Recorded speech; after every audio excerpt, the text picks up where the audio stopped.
Today's episode of Shockwaves is sponsored by Diabolic DVD. Check them out online at www.diabolicdvd.com. They're the number one source of horror, cult, and strange films from around the world. The company is movie buff owned and operated. If you're looking for rare, unique, and strange films, then you need to head on over to Diabolic DVD.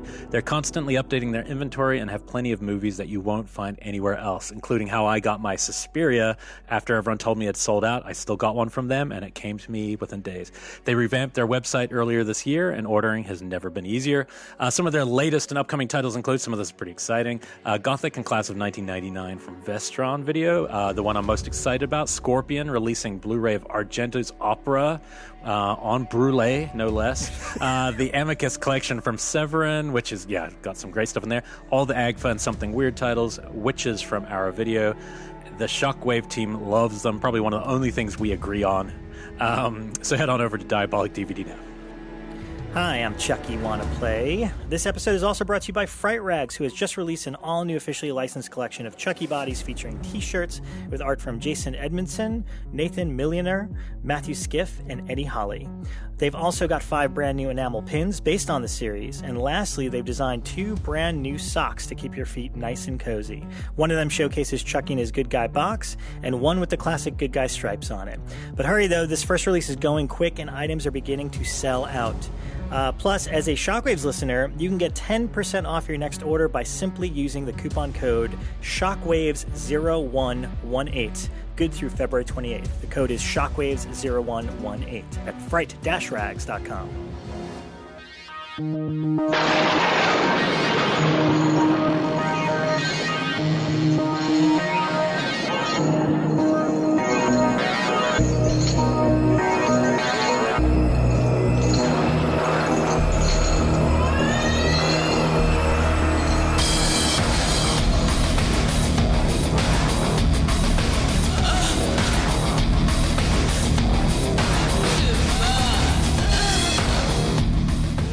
Okay, and welcome to episode number 80 of Shockwaves. I'm one of your hosts, Rob Galluzzo, a.k.a. Rob G. I'm sitting here with my main man, Elric Kane. Yeah, man. I'm feeling... It's rough, man. What's the matter? We lost the horror master yesterday, John Carpenter. No, we didn't. We didn't? Do you work for Rotten Tomatoes? I read Rotten Tomatoes in the morning. Terrible. Don't even joke about that. That was it. That is a fallacy. It was like one of the worst media faux pas I think I've ever seen, to be honest. My favorite was that he tweeted, despite what you think, I'm not dead. Also with us remotely, speaking of Carpenter, there's a Carpenter connection here. Mr. Ryan Turek is with us. Welcome. Hey. We missed you last week, man. How did that go down, Ryan, where you are? Was that poorly received from Rotten Tomatoes? Yeah. No, we had a good laugh about it. But it was quickly followed by a very nice Instagram post by Danny McBride that was of the chair our shape is going to be sitting in between takes, and it was a post that was a nice tip of the hat to John Carpenter and birthday wishes, wishes. Yeah. Can I tell you, it's funny because obviously Ryan is a good friend of ours, obviously, and so I text with him, and one day I ended a text by saying, "Yo, say what's up to McBride for me." And I was like, that's a true thing. He could actually do that. Oh, yeah. He won't know who it is, but he can walk up to him right now and say, Rob G. I feel like the goal of Ryan's time down there should be to make them start listening to Shockwaves while they're down there. I feel like that would be some sort of achievement. They don't already? Who knows? Come on. They are aware. They are aware of Shockwaves. They are definitely aware. Trust me, guys. I am laying the groundwork for an episode. I've met David Gordon Green in 2 bathrooms. Have you? Is that true? And we've had conversations in 2 bathrums. That's weird. It's pretty special. I can't wait to talk about that uncomfortably on air. Oh yeah, he's gonna bring tears to his eyes. Not with us, unfortunately, this week. Becca is off this week. No one knows why. No, we literally have no idea. We do know why. She told us, but we didn't listen. But I think it's school related. Damn it! I think it's school related. Yes. So thank you, Ryan, for reminding us that and being here. We may have a surprise pop in to briefly take. Nobody can replace Becca, but we may have somebody come in briefly to fill that void. I have a list. You have a list. I'm curious. Yes, we didn't tell Ryan. So let's get right into it. Well, Ryan, why don't you kick us off because you were off last? Well, you weren't in last week. It's Yeah, you know what's really funny is working at shock2drop.com and interviewing filmmakers and saying, "Hey guys, what have you seen lately?" And they go, "Oh God, I've been so wrapped up in my movie that I haven't been able to see anything." Now I understand. I get that. Now that I kind of understand that because like working on a movie, it really takes everything. So I try to squeeze in as much movie viewing as I can in the day and a half that I have off. Mm-hmm. And when I do have that day and a half off, I watch films like Umberto Lenzi's Ghost House from the 1980s. Guys, why did you choose that on your day off? Because one, it's on Shudder, and I like to support my Shudder account. And two, I love the artwork, which is like some bizarre little girl holding a rip-off of the Poltergeist clown doll. Really good art. And guys, this is a magical movie. I don't know why nobody's told me about this before. I truly do love this movie. It's so fucking weird. It's basically about a ham radio operator who picks up a bizarre signal on his ham radio in Boston, and then he drives down south with his girlfriend to investigate this signal. And he locates it at a house, and within this house, he discovers there's this supernatural force, and a couple of him and his girlfriend come across a few squatters or teen partiers. I don't really know. And then one by one, they're picked off by the ghost of this little girl and or her clown doll, and it is so weird and. It doesn't make much sense, but goddamn, it is enjoyable. And, it's just really funny because there's this kind of really catchy signal / song that he picks up on his radio feed. And you get it in the first 5 minutes and you're like, oh, that's something being said backwards. Like anybody who's a human being with 2 ears understands that is something identifiably being played backwards. That suddenly becomes the twist in about 50 minutes in. So, but what it's saying is the mystery, guys. And it's just a weird movie. The characters are bizarre. I mean, the characters are bizarre. I mean, they're typical, like either teen tropes. But the whole time, I'm kind of like wondering what this dude's deal with ham radios is. Like, he is a master at the ham radio, and I'm like, okay, this is 1988, mid 80s. It's not American, right? It's 88, yeah. Was it Italian? 88, yeah. I mean, they shot it. Italian.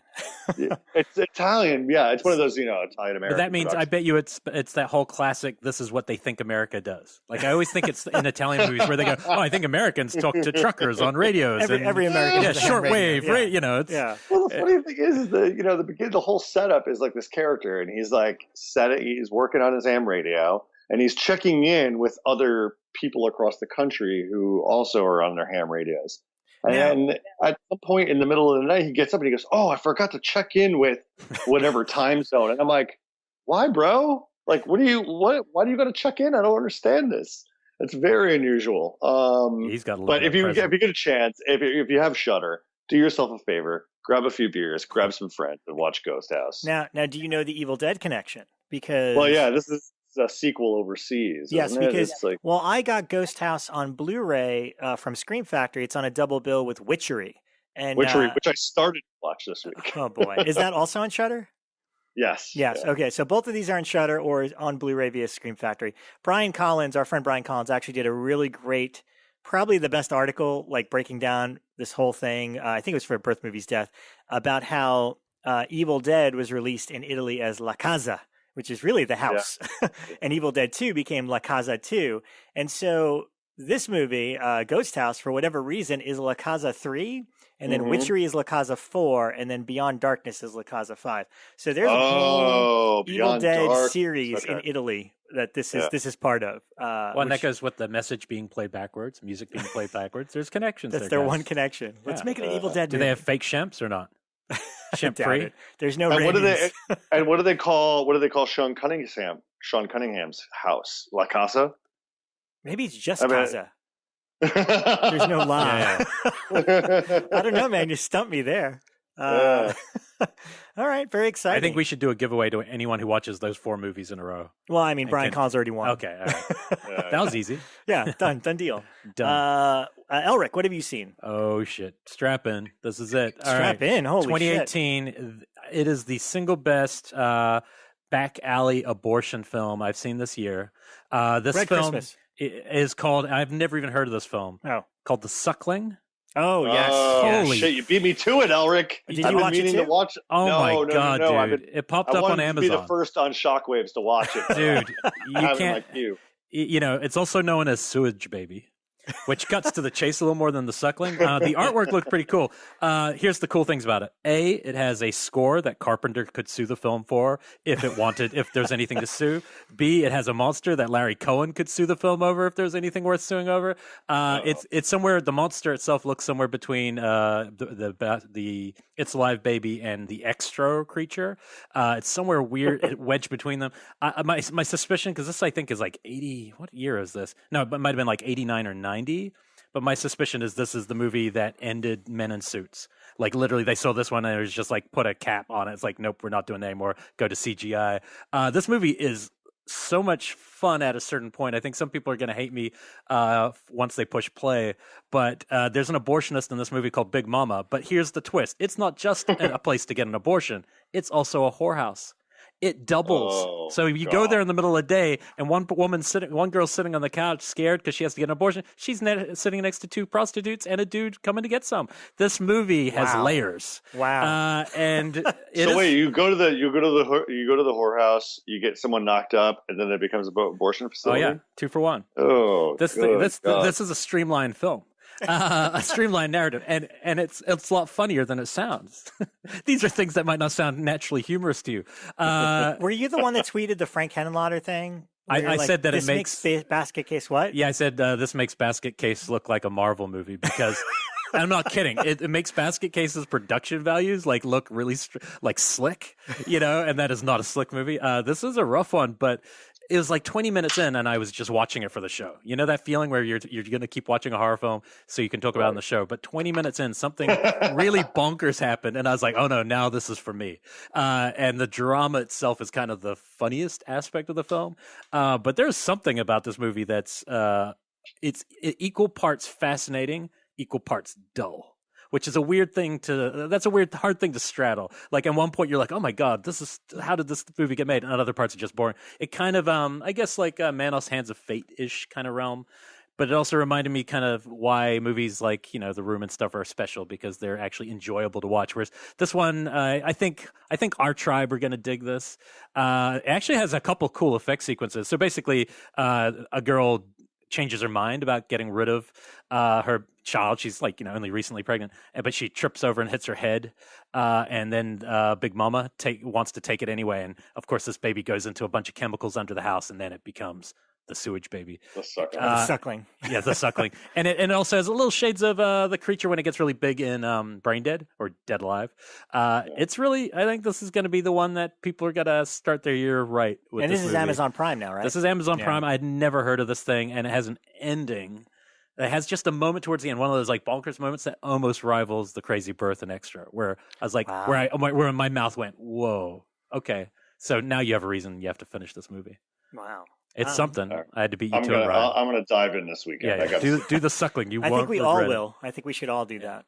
Just diving into Suckling. Yes. For me, this is interesting. This is a filmmaker that I really love, and I kind of want to get on the show at some point if we can, because he would argue that it's not a horror movie, and he definitely doesn't consider himself a horror filmmaker. But I recently revisited The Good Son on Blu-ray because Kino Lorber put it out. Yeah, Macaulay Culkin and Elijah Wood. And it's directed by Joe Rubin. Now, Joe Rubin did Sleeping with the Enemy, The Stepfather. Yeah, thrillers. He's got a run right there of 3 or 4 of the most solid thriller. I mean, The Stepfather, we've argued, is one of the best thrillers or horror. I consider it a horror movie. But he's got a run there of some pretty impressive, these kind of thrillers. And there's no thriller podcast. No one's doing podcasts on thrillers, so I think they're horrible. We could get away with that. Yeah. But so this one, again, the Kino Lorber just put it out on Blu-ray, and I took advantage of whatever their last sale was. I thought I'd not seen it, but when I put it on, this must have been one of those cable movies that was just always on because I knew every beat. Like I remember the ending. I remember Macaulay Culkin dropping the F-bomb. Like that was a big deal back in '93. You're like, oh my God, he said the F word. And obviously, if you don't know the plot, Elijah Wood, his mother, he's very, very young in this, like super, super young. His mother unexpectedly passes away, and his dad needs to take a job briefly in Japan, and so he leaves him with his aunt and uncle and their children. And so his cousin is Macaulay Culkin, and they imply almost right away that he may have killed his little brother.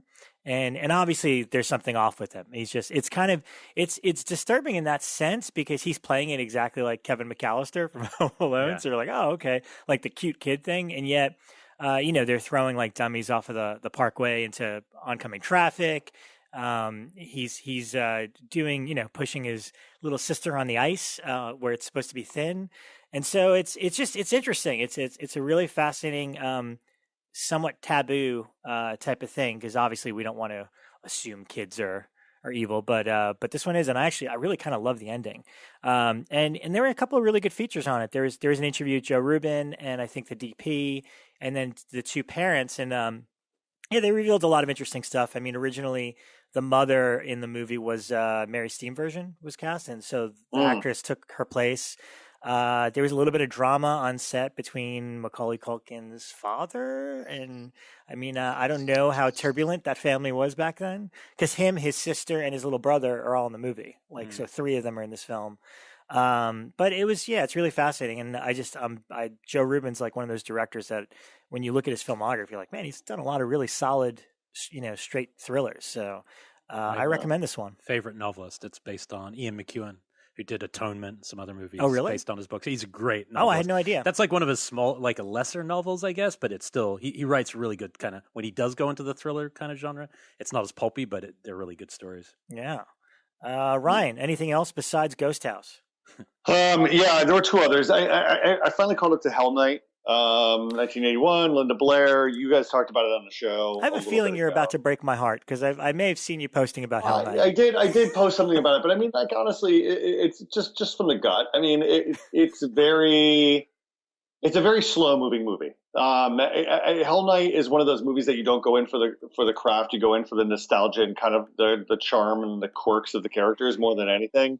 Because what I was really surprised by Hell Night is that it lays itself bare in probably the first 15 minutes of the movie.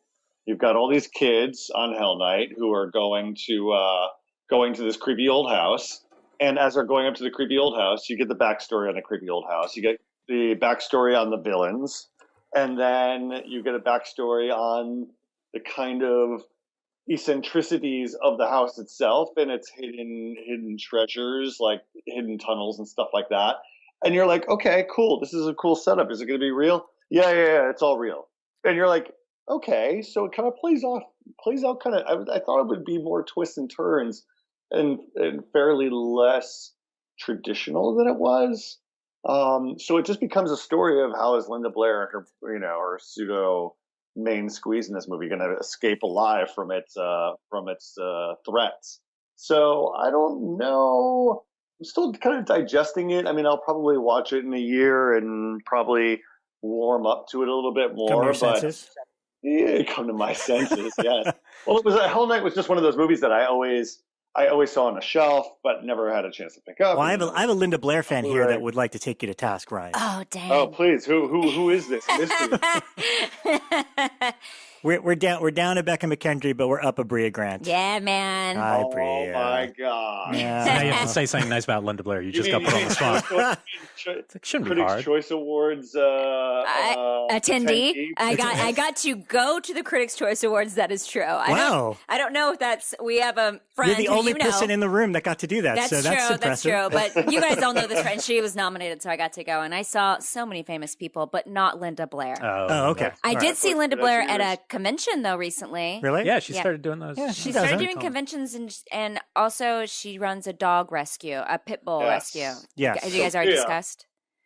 So when I get back from this production, I kind of had a thought yesterday. Go. I said, boy, what is one way in which a horror lover such as myself and an animal lover such as myself can give back to the community. Mm. And my brainstorm is I'm going to hit up Linda Blair and I'm going to see if I can volunteer for her. I love it. That's really great. So I think if you want to get in on that, let's do it. I'd be into it because I volunteer with animals also, and I think she takes like only like really like pit bulls that can't be like rehabilitated, like pit bulls who have a lot of behavior issues. I think that's like her main thing, but I could be wrong about that. That's what I remember reading. White dog. I'll have to check it out. Yeah, like Cujo. Basically, she takes all the Cujos of the world. Yeah, Cujos, and I'll be like, listen, I saw Cujo. I saw dogs. Get her on the show first, Ryan. I saw Best Friends.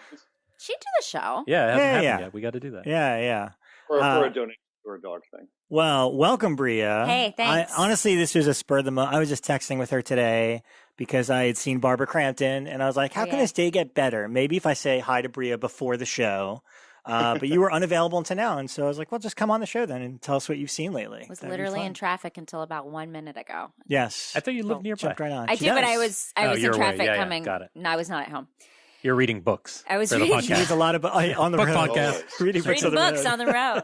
Well, yeah. So what's up?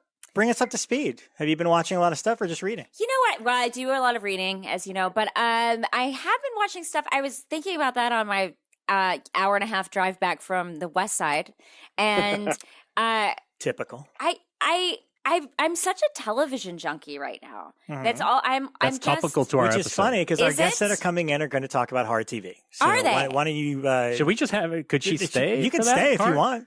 We could open it up. I mean, I'm This into is it spur of the because moment. I do love horror TV. I love horror TV. I mean, All that's right. the thing. Like, I like all the horror shows. I'm not quite caught up on a couple of them.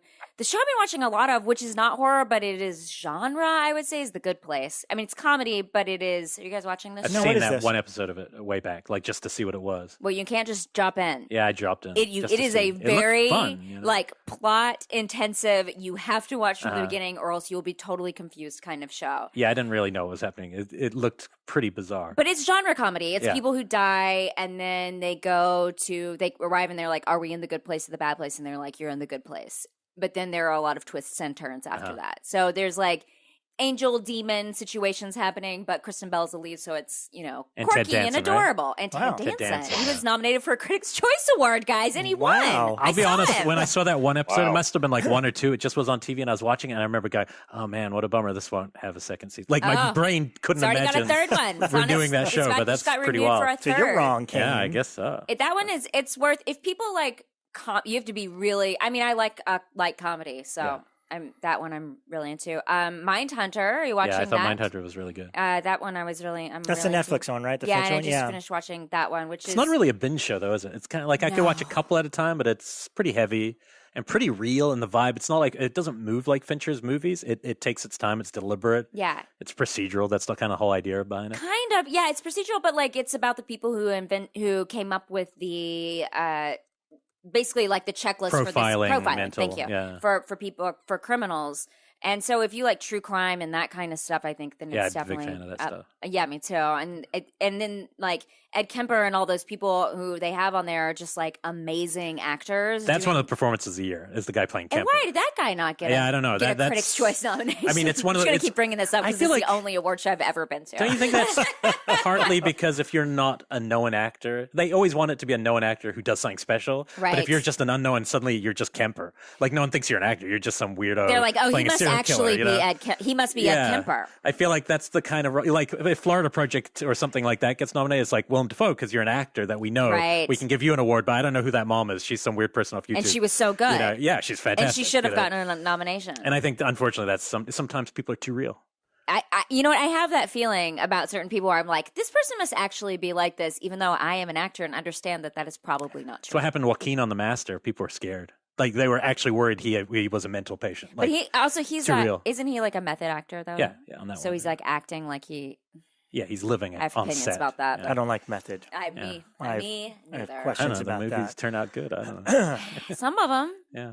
Listen, as a person who's worked next to method actors who the movies did not turn out good, I will say Yeah. that it doesn't always work out that way. Yeah. Let's see. So TV is what you've been watching. I've been but watching so much TV. Okay. Just and then I'm an actor, and during this time of the year we get DVD screeners for the Screen Actors Guild, and so it's a lot of like Oscar-y type movies. Like we didn't get Florida Project.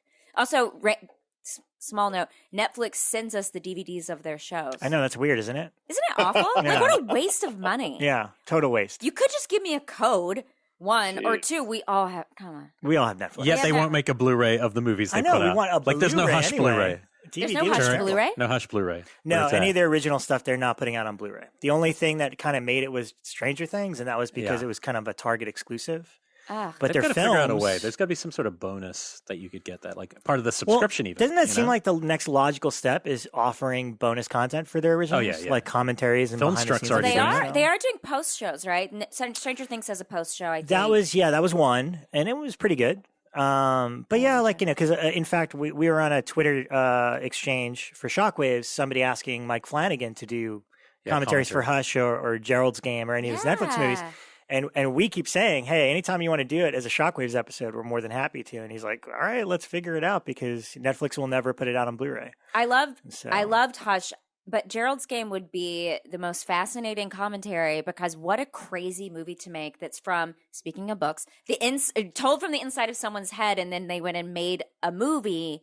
It's just, that's a crazy movie that he pulled off. I mean, it's often, we talked about Mick with Mick last week because he's wanted to adapt it. It's always been said one of the most unadaptable Stephen King books. I think he did it. And he nailed it. Externalize, the internal edge is what you're talking about. And he made interesting choices too. He streamlined a lot of things that would have been just too all over the place. Yeah. And he made it super simple. And it's got that one scene. It's so gory, it's just hard to even watch the screen. So gross. Yeah. So I actually saw it at Fantastic Fest in the theater, and people were gasping. Yeah. Like, it was the kind of thing where people were like, ugh! Like, you could feel everyone realize what was about to happen, and then just, it was so gross. I was glad I watched it that way, though, because I may have, like, not been able to watch that scene. Yeah, no, it's fun. I think Netflix released a, what are those videos? The reaction videos. They did a reaction video to that scene. Really? To their Netflix employees. They had them all sitting down on a TV, making them watch that scene, and the reaction is just priceless. Wow. It's the 2 girls, 1 cup of reaction video of Gerald's Game. Of King adaptation. I love it. Totally. Let's see. Other movies. I didn't see too much more. This isn't really a horror genre movie, but I am going to mention on the show because I think you should check it out. Old friend of mine, Paul Solet, who directed Grace, and then later did a film called Dark Summer. He just released a movie called Bullethead, which came out on VOD last month, and it's on Blu-ray this month. And I bought the Blu-ray, and and you mentioned pit bulls before. As I say, it has dogs, right? It's a dog movie. It's a dog movie. Was that the movie he showed us a trailer to back when he was on our old show? Yes. Yeah. So I forgot the name of the original script, but this was one of those scripts that he's had for like a decade. And I remember him telling me all about it, and it was very ambitious, but it was the sort of thing that I couldn't wrap my head around because anytime you mention animals or kids, I feel like that's got to be a nightmare to try to shoot that. And so finally seeing it, and here's the thing: like he's been telling me about the story for years. He showed us a great promo that was really impressive, and now here it is with Adrian Brody, John Malkovich, and Antonio Banderas. So more than anything, I'm just fucking proud of the dude that he finally made this movie and he got these guys together in it.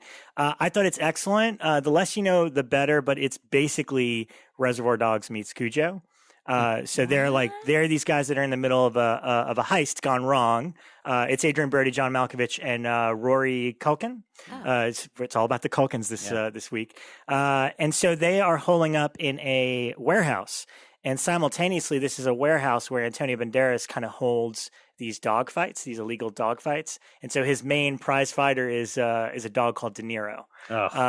And they kind of happen to be there at the same time that De Niro, after all these years, has finally lost a bout and is supposed to be put down.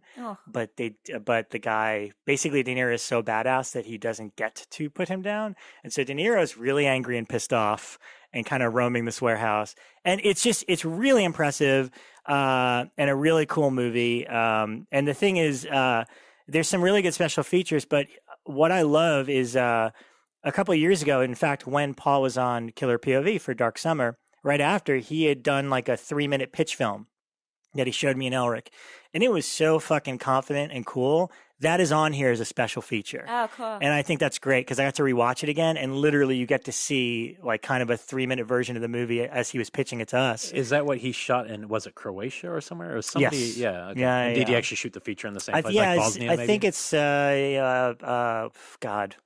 Bulgaria. Okay. Yeah. I just thought it was a super cool movie, very different from what you'd think. Not necessarily horror, but genre enough that if you like things like Cujo and Reservoir Dogs, this will hit your button. So I just thought nobody else would make this kind of movie. So, How's the Malcovator in it? He's great. It didn't dawn you on guys me. friends and you call him the Malcovator? The Malcovator. Only when I'm with Charlie Sheen. Well, Drinking tiger's blood. It's fun. It's fun to see him and Adrian Brody on the special features gush over each other and then realize, oh, that's right, they've never done a movie together, and that's why they did it. It's because they just wanted to work with each other. So it's really strong. I think it's really cool. So, Ryan, what was your third feature? I gotta say, with that movie, I cannot wait to see it because I read the script a long time ago, and I thought the script is really strong. Oh yeah, I'm really glad that he got a chance to make it. Well, the third one, I mean, like I kind of only got like 30 minutes in, and this one was called Day of the Dead: Bloodline with Jonathan Schaech. Brutal. I don't know where to begin, but it doesn't. No, you've already. I think Brea's face has already said it all. You don't even have to talk if people can see her face now.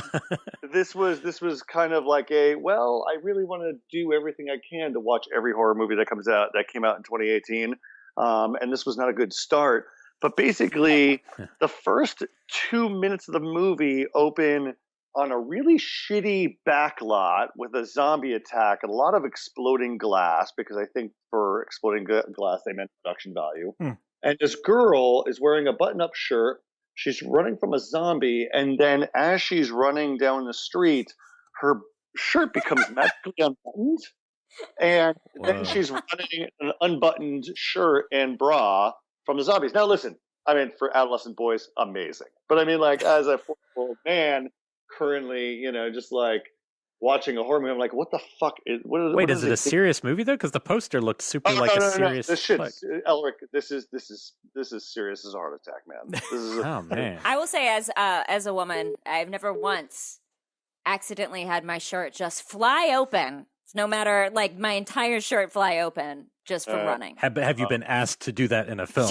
Yeah, probably. Exactly. The answer is probably. Big difference. The funny thing about this movie is it opened. That's their cold open. Okay, so you're like, okay, cold open, zombie attack, and then it does the usual bullshit thing that I fucking hate in horror movies every single time. Now it starts with a cold open. It's really, really scary, and then it goes 4 hours earlier. Oh. And then it does the whole, well, we're going to catch you up to speed. And you're like, well, I already know that there's going to be a fucking zombie attack. Wait, so the framing device of this one is like 4 hours earlier, so the whole time you're wondering how her shirt opened? Elric, just wait. is that the whole trajectory of the story? It's a lot better than that. Okay. So they give you a 4 hours earlier kind of like catch you up to speed. So basically what it is about this med school student who is kind of like she's in training. Her teacher comes up to her and she's like, okay, your patient's here. And she's like, my patient makes me very uncomfortable. And she's like, well, you still need to see him anyway. And she's like, no, seriously, he's skeezy and he makes me feel uncomfortable. He makes me feel wrong. And I don't feel comfortable seeing him. And the teacher's like, well, you really need to see him. So she goes to see it, and it's Jonathan Schaech, and he plays a creeper. And kind of like a rapey creeper. And then there's a zombie attack. And then the zombie attack happens, and they cut 5 years into the future. Whoa. So you get the now it sounds open, good. And then you get the cold open, and then the 4 hours earlier story, and then they jump forward 5 years. It's a fucking post-apocalyptic scenario. And then they kind of do the nod to the George Romero film, where it's the community living in a bunker. And then this med school student who has miraculously gotten a tan and does her makeup a lot better, discovers that she's got the cure for whatever this potential zombie thing is back at her school, and she's got to go on a mission to do it. And along the way, of course, she runs to rapey zombie Schaech, and then rapey zombie Schaech follows her back to the bunker, and then that's where I turned on. It sounds like it should have been called Time Jump the movie. Yeah. Time Jump. God, The zombie movie. and the other thing Zombie too time is travel like movie. almost every background Like it. character was dubbed because they shot this thing in like Bulgaria or something like that. So it was just something. But on the positive note, guys, have you all watched The Core on Shudder? Have you watched The Core with Mickey Keating as the host and We like have the not kind of yet. Okay, you really, Elric, seriously, dude, as someone who is always advocating for, film studies and stuff, this show is basically film school for kids who can't afford film school. Like All the right. Mary Heron episode single-handedly is just a great I didn't know she episode. was on it. I hadn't heard that. Yes, yeah. No, they got Classy. some really great guests. It's kind of it's both talk show, special effects, tutorial / film recommendation kind of thing. And every time they have a director on it, it feels like film school. And the Mary Heron episode is just great because she walks through Hitchcock's body of work and talks about suspense and talks about camera use, and then it applies it to her own films, American Psycho, the Betty Page movie, and so on. I mean, like even the Spectre Vision episode, which I just watched, was great. How But long the- are these the- things? They're 30 minutes. Hmm. They're 30 minutes long. It's in and out and very very rewarding. I think they did a really good job with the show. It's something a little bit different from the usual talk show thing, and they really mix it up. I'm just waiting for the last episode to drop that apparently has Danzig on it, but What? Cool. it's solid. It's really solid. I've So been wanting to watch that. recommendations on a good note. The Core. Okay. Cool. Well, Shudder didn't sponsor this episode, so we can believe that. I can believe every word you just said. Next week, who knows? Nice. So there's a magazine that I grew up on called Psychotronic magazine, the Psychotronic film guide. It's kind of like cult movie book by Danny Perry. So all these years, I had heard that the reason it was called that is because there was actually a movie called The Psychotronic Man, and it was all but impossible to find, even on eBay. The director, some old guy in Chicago, has the only film print that's been on eBay for like, I don't know, on 35, and it costs like 40 grand. No one can afford it. And you can buy copies directly from him. Well, it just got put on Amazon Prime. What? So this is a movie I've always wanted to see. I've got the poster, the original poster for it, just because I was always into this word, the psychotronic. Just there's something about that word, just feels magical. And at some point you find out somebody goes, well, everyone had psychotronic energy, some doctor tells us. What it is the power to will someone to death. In other words, Scanners, the worst one. And I mean, like you find me the worst Scanners film, and this movie will go just below it on the pile because this is the year before Scanners, believe it or not. Wow. So 1 year before Scanners, and they do the exact same thing. The guy looks at you, he starts shaking, pulsating. You look like you shake. And they had no special effects. Oh, no. And the person just falls down. Well, So it's like the shitty, no budget for special effects makeup and no Cronenberg ideas, which help. He's got a good brain.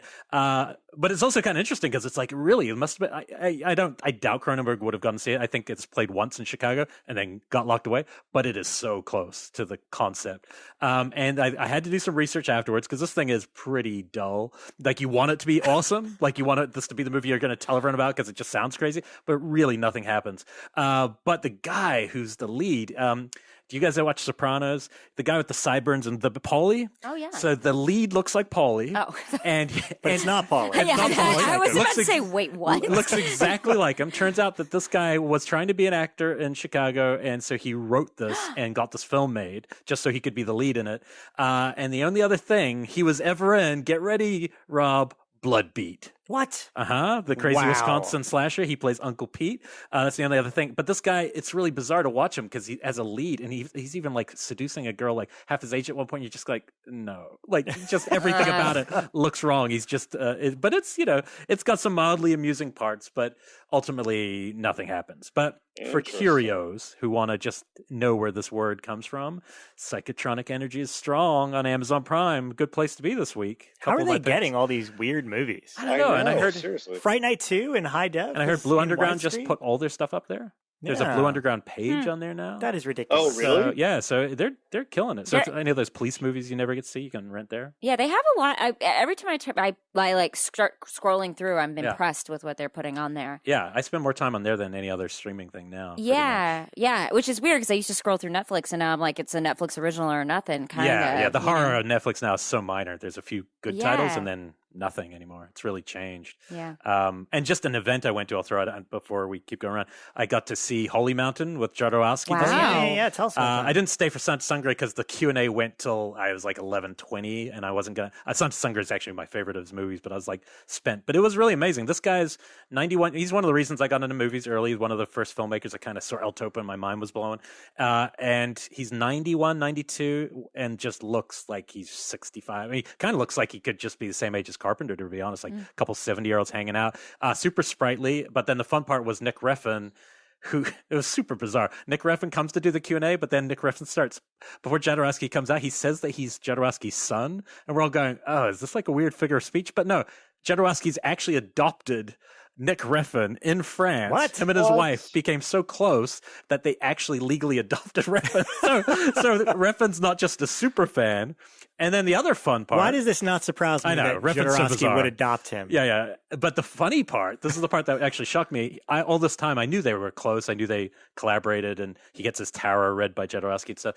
All these years, I thought, oh, Refn's just a fanboy who looked up Jodorowsky and tried to be his buddy, right? Weirdly enough, it was Jodorowsky who was hanging out in Paris and went to his local video store, asked for a recommendation. They gave him Bronson. He watched it and said, this is one of the greatest pieces of cinema I've ever seen. Is there anything else? They gave him Valhalla Rising. He goes, who is this talent? So it was actually Refn's talent that blew Jodorowsky's mind. And then he watched Drive and goes, it's an industrial film. I mean, he's like, it's okay, but it's for the masses, you know?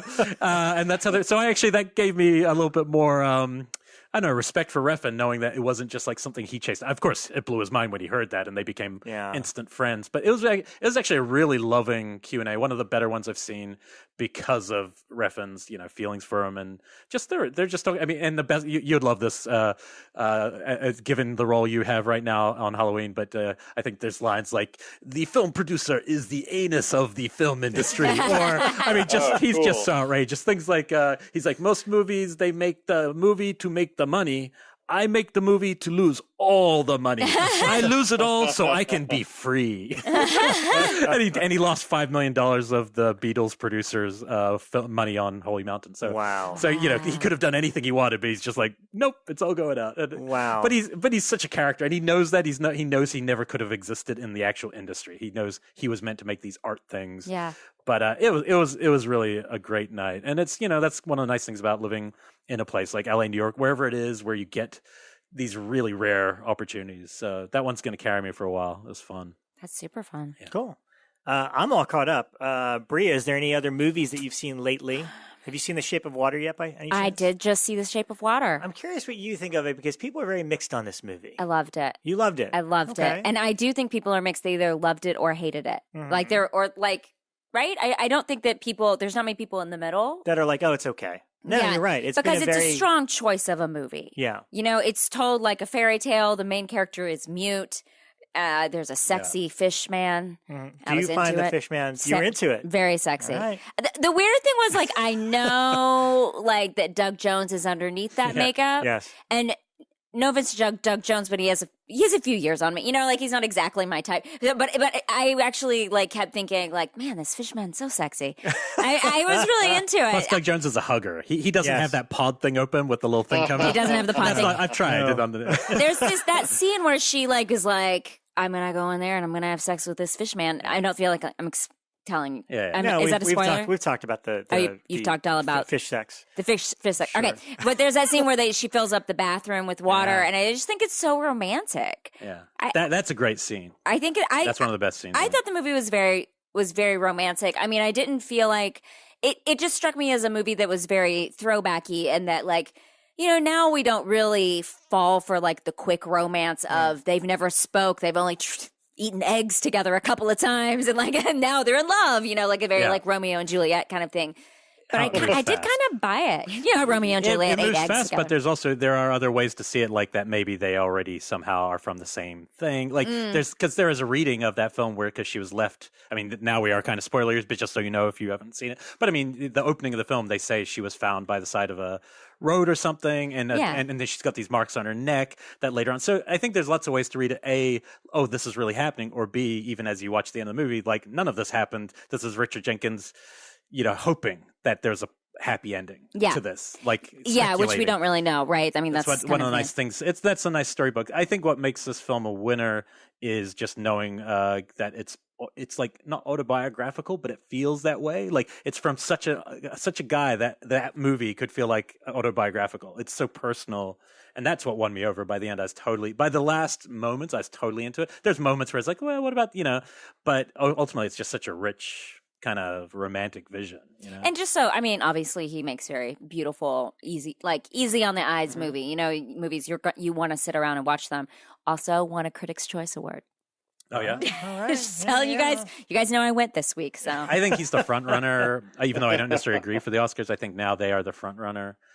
Also because their movie doesn't exist in time or space, so sometimes that can help. Because even though I would love to see Get Out steal something like Script, I think could happen. Yeah. And I would love to see it do well. It's just like that one's of the now. Lady Bird definitely is getting a lot of steam, I think, going into it, but also because of it can also politically serve because no woman was nominated for director, which to me means she will be.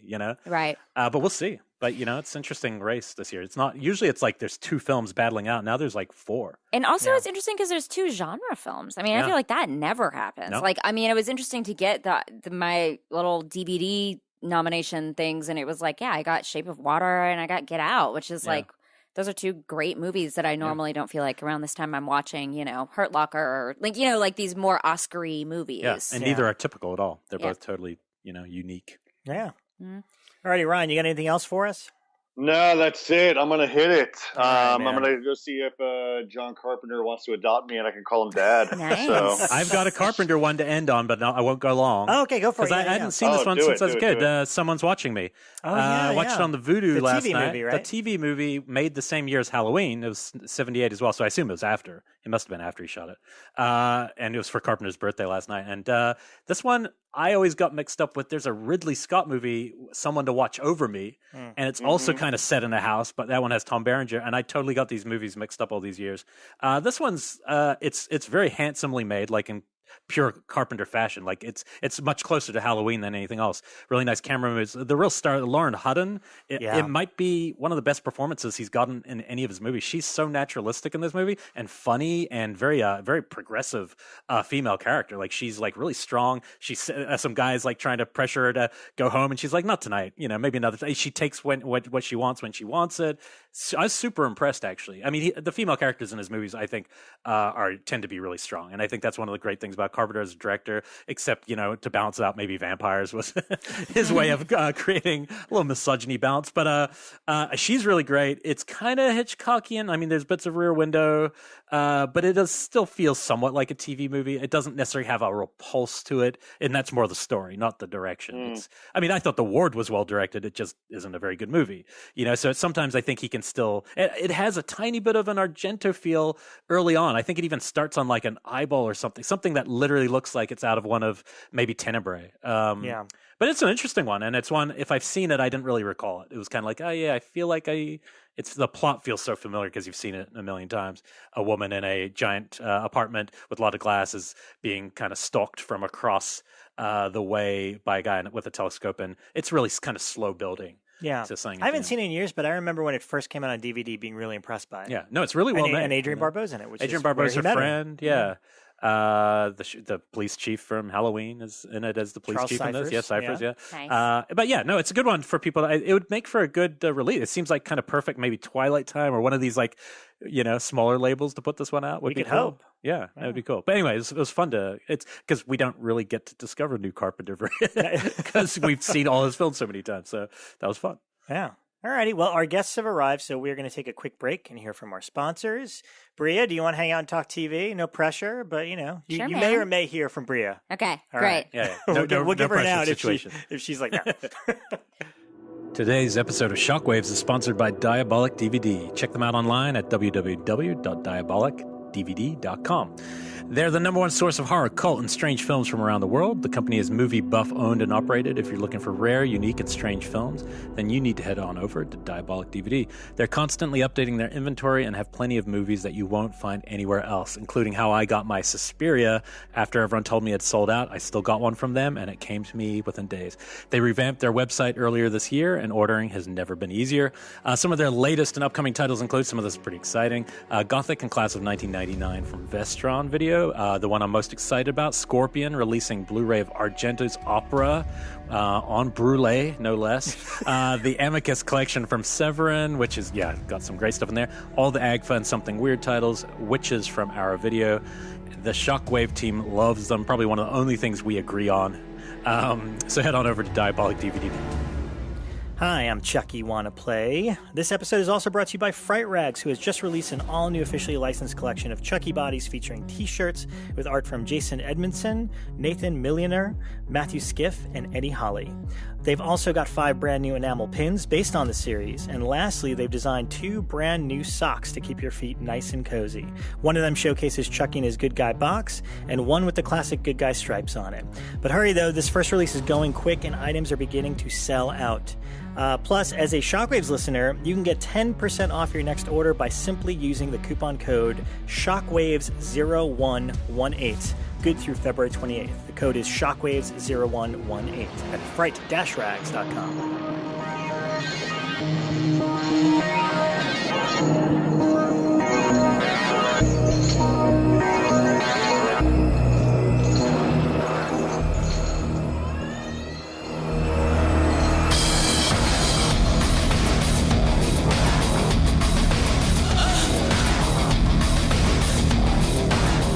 Okay, and welcome back to the show. And this is fun. We are continuing our theme of podcast crossovers. This is very exciting. Brea is still with us. She decided to hang out. I'm right and here. Speaking of podcasts, you have one. Yes, I'm a podcast crossover. Let's. This is not the Mystic Party anymore. You are now reading glasses. Reading I feel like I was glasses. doing reading glasses when we talked Last time we spoke to you, you were about to launch start it. I don't think you started it yet. Great. You hadn't started. Well, now we're like 30 episodes in. And tell 30 our weeks since I've been on this listeners show. who are slackers and have not jumped over to your show yet about your show. It's a show about book culture and literary life. Co-host Mallory O'Mara, who is a huge horror person, loves horror stuff, so we talk a lot about horror stuff. It's not a show, what it's not, which is the way you should describe everything, is by just saying what it's not first. It's not a show of book reviews. Instead, it's more like discussions about book culture. Oh. So we have a guest on every week. Maybe it's a book agent. Maybe it's a person. We just had Will Wheaton on talking about how he voices audiobooks, like that kind of thing. And then we answer listener questions about like book etiquette. So like you borrow a book from someone, you spill water on it. What's the proper... You buy a new one, right? You do buy a new You one. have to. Thank That's you. the one. Yeah, okay. And I'm good at this already. and then we also talk about, we dive into like subjects like short fiction. Like if you like, do you read short fiction? Like what are you into? Or like we did a whole thing about horror books, how to read them if you're scared, like that kind of stuff. So we end up talking about books and the plots of books along the way, but it's not a necessarily book review podcast, because sometimes I listen to those, I read a ton, but there's a lot of books out there. And so you read a book, you like listen to it and you're like, I haven't read this book, so I'm not really that interested in this. Right. But so you will say, if you just finished a kick-ass book, you're going to talk about on the show. We talk about what we're reading right then. Okay, good. At the top of every show. We also do book reviews. People can send us stuff from our Amazon wish list, and they do, and it's so lovely. They send us like really dorky book lights or like book journals, or we got these things today that are you put your book in it to... I don't know why you use it. A thing that you put your book into? It's like a book purse. I don't know. I don't know what it is. And so most of my reviews are like, I don't understand this. This does not make sense. And that's most of my reviews, but people seem to like that. If your book is too cold, the book is freezing. And I see. Keeps a warm Toasty book, like it's called. Yeah. And you guys are still physical book people. They're not Kindle people. I actually am an e-reader. I'm getting to introducing those other voices, by the way. No, guys, sorry. You can leave. Like, whatever. She's taking over the show. Yeah, I'm actually an e-reader. Okay. I mostly e-read. I do physical books sometimes because I borrow books from people, and you don't borrow e-books. Yeah. But I get all my books from the library, and I do e-reading. OneDrive. What? On the OneDrive, right? Overdrive. Overdrive, yeah. Yeah, Overdrive. I'm a What's big an Overdrive. Overdrive? Overdrive is the library app where you can borrow books online for free. Guys, Really? It's free. Libraries are free. Think about that for a that's second. true. Sure. And you can get ebooks or regular books all shipped to your library, your And local library. I think the Criterion Collection recently is on that too. I think it is. Which is crazy. Like you can just rent this stuff for free. The Criterion. It's bizarre. Yeah. You can get. That's pretty cool. Libraries Libraries are cool. crazy. Libraries are so crazy. Libraries I don't are pay for hardly crazy. any books. How long can we keep our guests waiting before we... Is there someone else in the room? It's torturous. I know. I didn't love know it. there was someone else in here. I'm sorry. Okay, no. So for real, but Brea, thank you. Reading glasses, and you can find it anywhere, right? Yeah. Anywhere podcasts are found. Anywhere. Yes.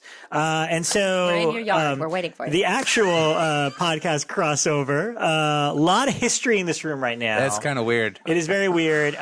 These are the guys behind Punch Drunk TV. Hi. Hello. Jack Conway and Aaron Pruner. Hi, thank you for Welcome. pronouncing my name right. Of course. Well, Lots of I people say better it. know it at this point. Yeah, I mean, Okay. you got the Aaron. I know you're from the East Coast. I got the Either that Aaron. or you're a Jew. I don't know. He told Or me you're it's going to both. be Aaron Mankey. Yes.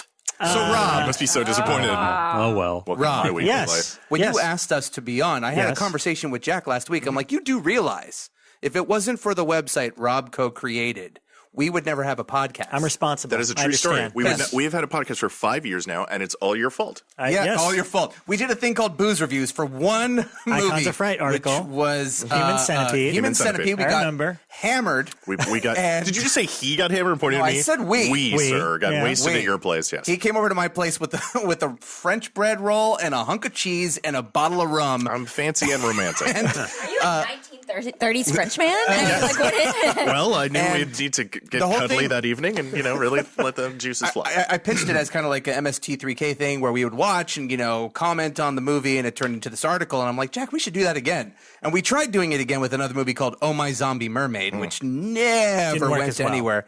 No, and then one day I said, maybe we should just record this and turn it into a show.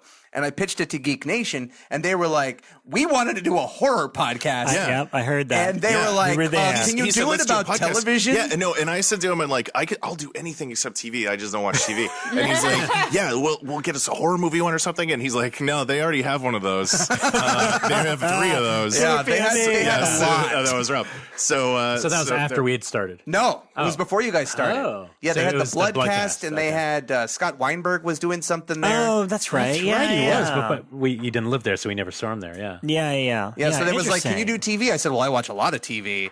And Jack was like, And you to got be fair, stuck. so did I. It's just that I didn't have like traditional cable, and I still don't. I'm still a cord cutter, and I watch so much television in a week because you just don't have to have Yeah. cable anymore. yeah. So to answer your question, Brea, that's what makes us TV experts. Is that well? The That's, question that was was actually before- off record, Off air, yes. I said, yes. what makes you guys TV experts? is that we keep doing this, and the running just joke repetition. is that Aaron made a dare. He said, because I'm just a flaky individual, and he's like, I will bet you will not do this show with me for more than like a month. You will not show up for more than a Wow. month. And I was like, you're probably right. And the deal was. So you do it out of spite now.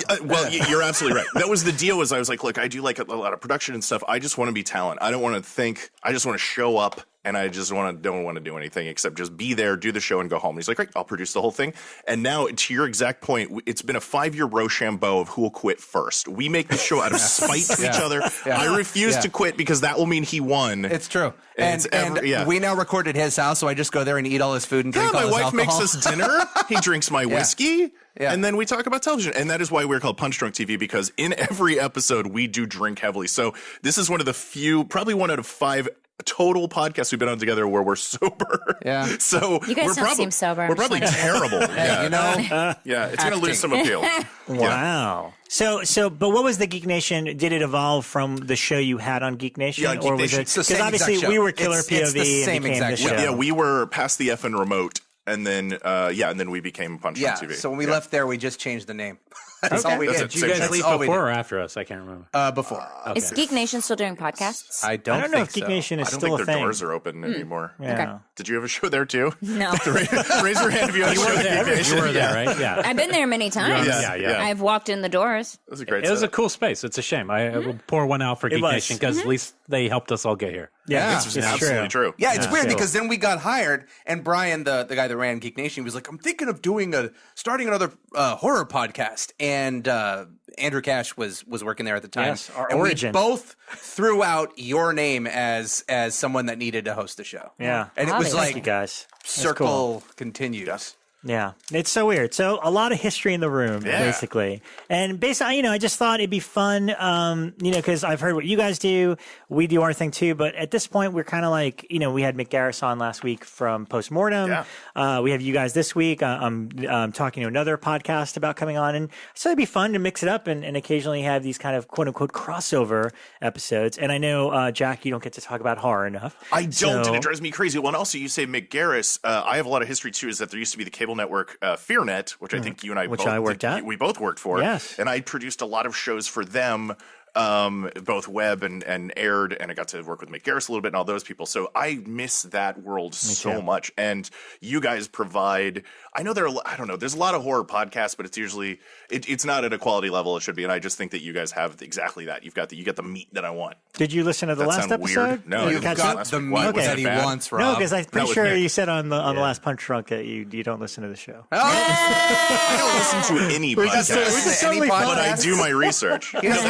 Trust me, he doesn't listen to our show. No, what's the first thing that I say when people say I listen to your podcast? Don't do that. Don't do that. That's Well, always my first no, answer. like, And then he apologizes, or he'll tell me like he had a meeting with his boss, previous boss at a company, and he was like, "All right, you do a podcast, huh?"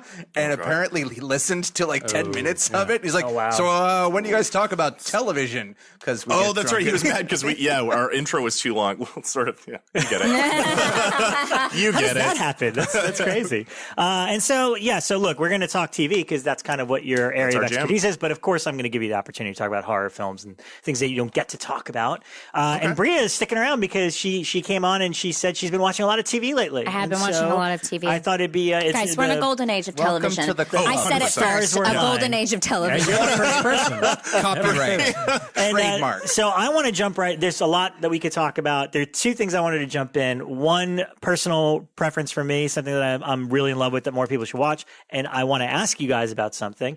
The first thing is Exorcist season 2. I had them all on my DVR. I loved the first season. We talked about the first season quite a lot. I thought Jeremy Slater did an amazing job of both kind of continuing what the original movie set up and making a fresh new TV show. And the second season, I just was so busy that I just DVR'd it. So over the holiday break, I think I must have marathoned it in 2-3 days. I thought it was excellent. It was just as good, if not better, than the first season. I think honestly, I think it's better. It was, great cast. I mean, John Cho is amazing in it. I love the two guys that play the priests and both their arcs. Yeah. I thought it was really interesting that the Ben Daniels character, like, kind of, it's not just about his faith, but his sexual preference. Yeah. And I was like, wow, they're going there. Great. And the girl from Deadpool, who I thought was really great. In it too. Brianna Hildebrand. The whole cast across the board. Lots of great surprises. In the same way that the first season pulled the rug out from under you on episode 5. I wasn't expecting that, and I got it. And I'm not going to tell you, but episode 4 was a game where you're like, "Oh, really?" See, I've only watched through about episode 3. Okay. I'm You behind gotta- too. So- 4 will change it to the point where you're like, "Well, now I got to finish this whole thing." Episode 3 'cause was the game changer for me because when that show was announced, I was anti. I was like, "We don't." the original season, the first season. Yeah. I mean, you saw there are shows like Bates Motel, Hannibal, even Damien, with all shows based on horror films or adapted from. And I'm like, we don't need someone to tap into The Exorcist. Learn from Damien's failure. Yeah. And then episode 3, and I was like, I'm eating my own words. This is amazing. And I had to write a long article explaining why I was wrong. Yeah. And you know what? I was skeptical too mainly because of Damien. But basically, I mean, here's the thing. A lot of us in the room already love the first season. There's so many people after I finished season 2 that are like, yeah, I haven't watched it yet, or I haven't watched it. And that's why I'm begging you now. Finish it, please. Okay, I'm going to finish it. Watch it. Yeah, I totally did. Maybe it was ad campaign. I don't know what it was. Elric, we'll watch it together. It's just, please, both of you get together, watch it immediately. It's really great. Stellar acting across the board. Alicia Witt comes into the show in the second half. I love her. And you may even get there might be some nods to Exorcist 3. That's all I'm going to say. Yeah. Wow. So that got me. I was like, they know me. So definitely watch it because season 2, the ratings dropped off like 30% from season 1. And then Disney is buying Fox, and the possibility of it coming back is very Up slim in the right air, now. yeah. Well- and they ended it in a way that I could end, but it's like I just one more season. Almost Yeah. like Hannibal. That Yeah. like Hannibal got 3 solid seasons, and Yeah. I wish there was more, but at the same time, it's like but those are 3 great Yeah, seasons. and Hannibal was always smart too at their endings, where they'd make you want more, but also Yes. give you a pretty solid, like tie it up. And once they know there's 3 seasons, they know they're ending, and 3 feels like enough to where they don't give you some like crazy stupid ending. They 3 they can really work it out. Like I feel like The Leftovers, I was super Yes. glad got that last Yeah, season. yeah. Agreed. Because they were able to actually they gave you an answer ish, which is kind of That's still on my DVR too. And Oh, season 2 God, is my watch. favorite of old No, TV. season 3 is I don't know what happened. fantastic. Yeah, Season 2 was like my favorite thing of anything. Do you and love then questioning your life? Then you should Yeah, watch I The do. Leftovers. Wow. I really do. I have a question. For Exorcist season 1. So one thing that was crazy about this show to me, and I don't know if season 2 did this, and you can answer, but it was so goddamn violent, and I was very impressed. Yeah. I was impressed with the amount of disgustingness and violence, and yeah. they went there, They and got away with a lot. in I that couldn't show. watch it alone because I was like, it was too scary. Yeah, it was scary. They pulled it off. The season 2, it didn't have that at first, and I think I had gotten used to that, and so yeah. I kind You'll of was get like, it. okay, Yeah, so it comes. you will receive what you're asking for. You will One other absolutely thing I get it. find You will interesting receive about what you're season asking 2, Yeah. the show wasn't renewed until May. So May of 2017, they didn't know that they were going to get renewed for a second season. It was renewed in May. They didn't go into production until July. And they were in production, like constantly editing, turning things around to get it on TV in time. And that's with what they accomplished. I think that's pretty incredible, especially for network television. I have to believe that Jeremy Slater was thinking about season 2. I mean, yes, it is incredible, but I don't think they just jumped in and all right, here's what we're going to do. Right. But just the last motivating factor, and this isn't spoilers, it's more about what Jeremy Slater would do if they get to do another season, which I thought was, I read an interview with him after I finished season 2, and it was an idea that they wanted to hint at in season 2, but then because so much was going on, they're like, you know what, let's save that. And basically, it's the idea. The article, it was an Entertainment Weekly article on it was a really goofy thing like Supernatural Exorcist or some weird thing like that. Basically, the idea was, okay, so this is what exorcisms are in the religion of Catholicism. Like for the Catholic religion, you get a priest and they do that, and they're like, but what is the version of exorcisms in other religions? What do they believe when it comes to exorcising demons? And it's like, so what we really want to do is have them cross with peoples of different faiths, like other exorcists. Like, what's the version of an exorcist in the Muslim faith? Oh, love or, it. Or obviously in the Jewish faith, and getting them together There is to none. kind of fight. Well, yeah, sure. I mean, We're just they'll dead have and to- buried in the they'll ground. have to make There's something nothing. up. But that to me was exciting, and that's why I'm like, oh, just one more season, one more season. They were also talking about taking the story to Mexico. I love that. I'm blanking on his name. Alfonso Herrera's character. Oh, Father Thomas. Father Tomas, yeah. Him going to Mexico and Marcus. Do you like that nice little correction? Tomas. Yes, Tomas. Yes, Right. Aaron Get it right. speaking on his No H. Spanish background. And Marcus would go save him. Yeah. I mean, I would love to see that. Yeah. To speak on a second on what you're saying about the lament of a forgotten DVR, essentially. Yeah. We've talked about this on our show, is that I think you guys may fall into, I'd say everyone at this table may fall into this, is that for shows and projects that you work on, there are things you need to watch, there's things you need to consume, and then you need to be critical of. And then I have what I call dessert shows, which is what I want to watch. But I've fallen into that same thing where I'm like, this is my favorite show in the world, but now I have to watch 22 terrible ones to talk about on this other thing I do and produce these 3 things. And so I lose track of it. Yeah. And I have the same feeling that you do. Where I'm like, that's my favorite thing. Why am I not? Especially when the whole season's waiting there. Yeah, It and feels like Yeah, right. all tough to these dive scrubs back in. are out there watching it casually. And you're like, you don't even like it as much as I do. I like that thing more than you like it, and I just can't get to it. And I That's you're frustrate actually myself. about to refer to the show Scrubs. Yes. Well, the show It was a double And it meaning. gets and to the point, I get even worse. Well, I'll literally save the last episode. He of a hasn't season watched and the not final watch episode of it. Key and Peele yet. I haven't. It's still on my team because then it will be don't done. want it to end? Then it will be over. My classic was Fringe every episode, Yeah. except the last one. Yeah. I've never seen the last You've episode. never seen it? That's how I do God. every episode. Put a pin in That's it. funny. Isn't it crazy? Because I That's love so this, and I sad. didn't like where it was going at the end, and then I just never watched it. And I'm And like, then it'll be that's over. weird. I Like, why can't did I do? Your Key and Peele thing, like I can't. I worked with my friend Joe that I worked with at Amoeba.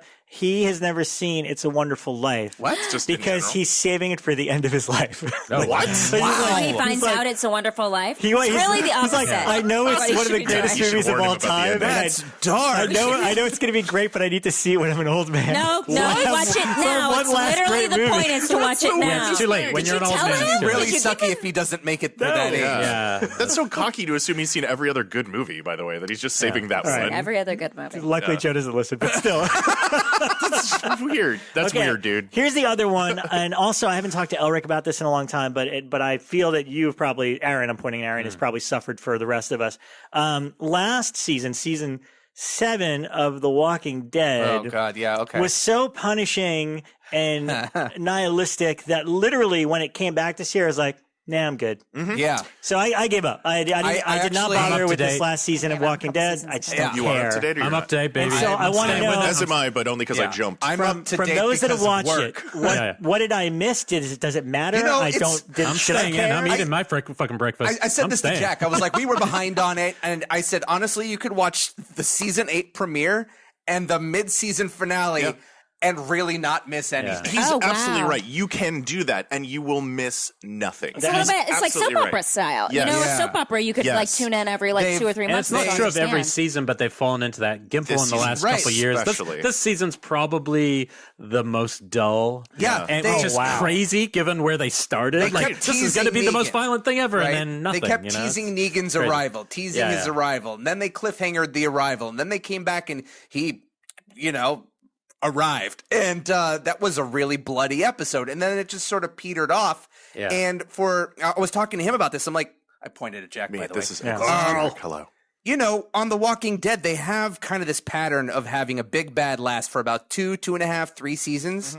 It's been 2.5 seasons now that Negan has existed in this world, and he is a little too scenery chewing to be scary anymore. Yeah. And this he's is the end. This is the end of the world. This Which is the Nightmare on Elm apocalypse. Street is Negan at this point? Is he's past Dream? Is he Is he Dream 5? Child? He's probably Dream Are we Child. Dream Child Elm Street by this point? But it's like He's definitely eating pizza souls I at this feel point. like it's Negan, like yeah. Ouroboros, where he's ruining The Walking Dead, but The Walking Dead's also ruining him because he could have been a better character. I don't know. I'm You hopeful for think- season 9 because Scott Gimple's no longer the Yeah, showman. I don't know if I'll make a difference. Look, I have to I like assume that you. the tone that they set with his entrance Yeah. and killing people, which is like to me was like a benchmark on TV. It's like I've never Right. seen anything quite like it. Some people hated it, but I was like super impressed. I thought that was what they were going to set for the rest of the show. I thought this is where we're going. Like Yeah. this violent life is cheap, and then no one died for like literally 10 episodes, and I couldn't help but think, oh, this is all just a reaction because the fans are mad and people are outraged at how No, violent it was. but that season was already plotted out, so it's not like they could have changed that course. That was all. No, but it was shot. That was shot before they finished filming. Remember, they put it out there. Oh, you mean? Yeah, like I feel like they that totally cliffhanger. I think blissed out I think that after cliffhanger really them a turned a bit. lot of people off. And then that first episode back, myself included, I was kind of like, because the major death in that episode. At least the one that happens in the comics, and I won't spoil it if you don't know.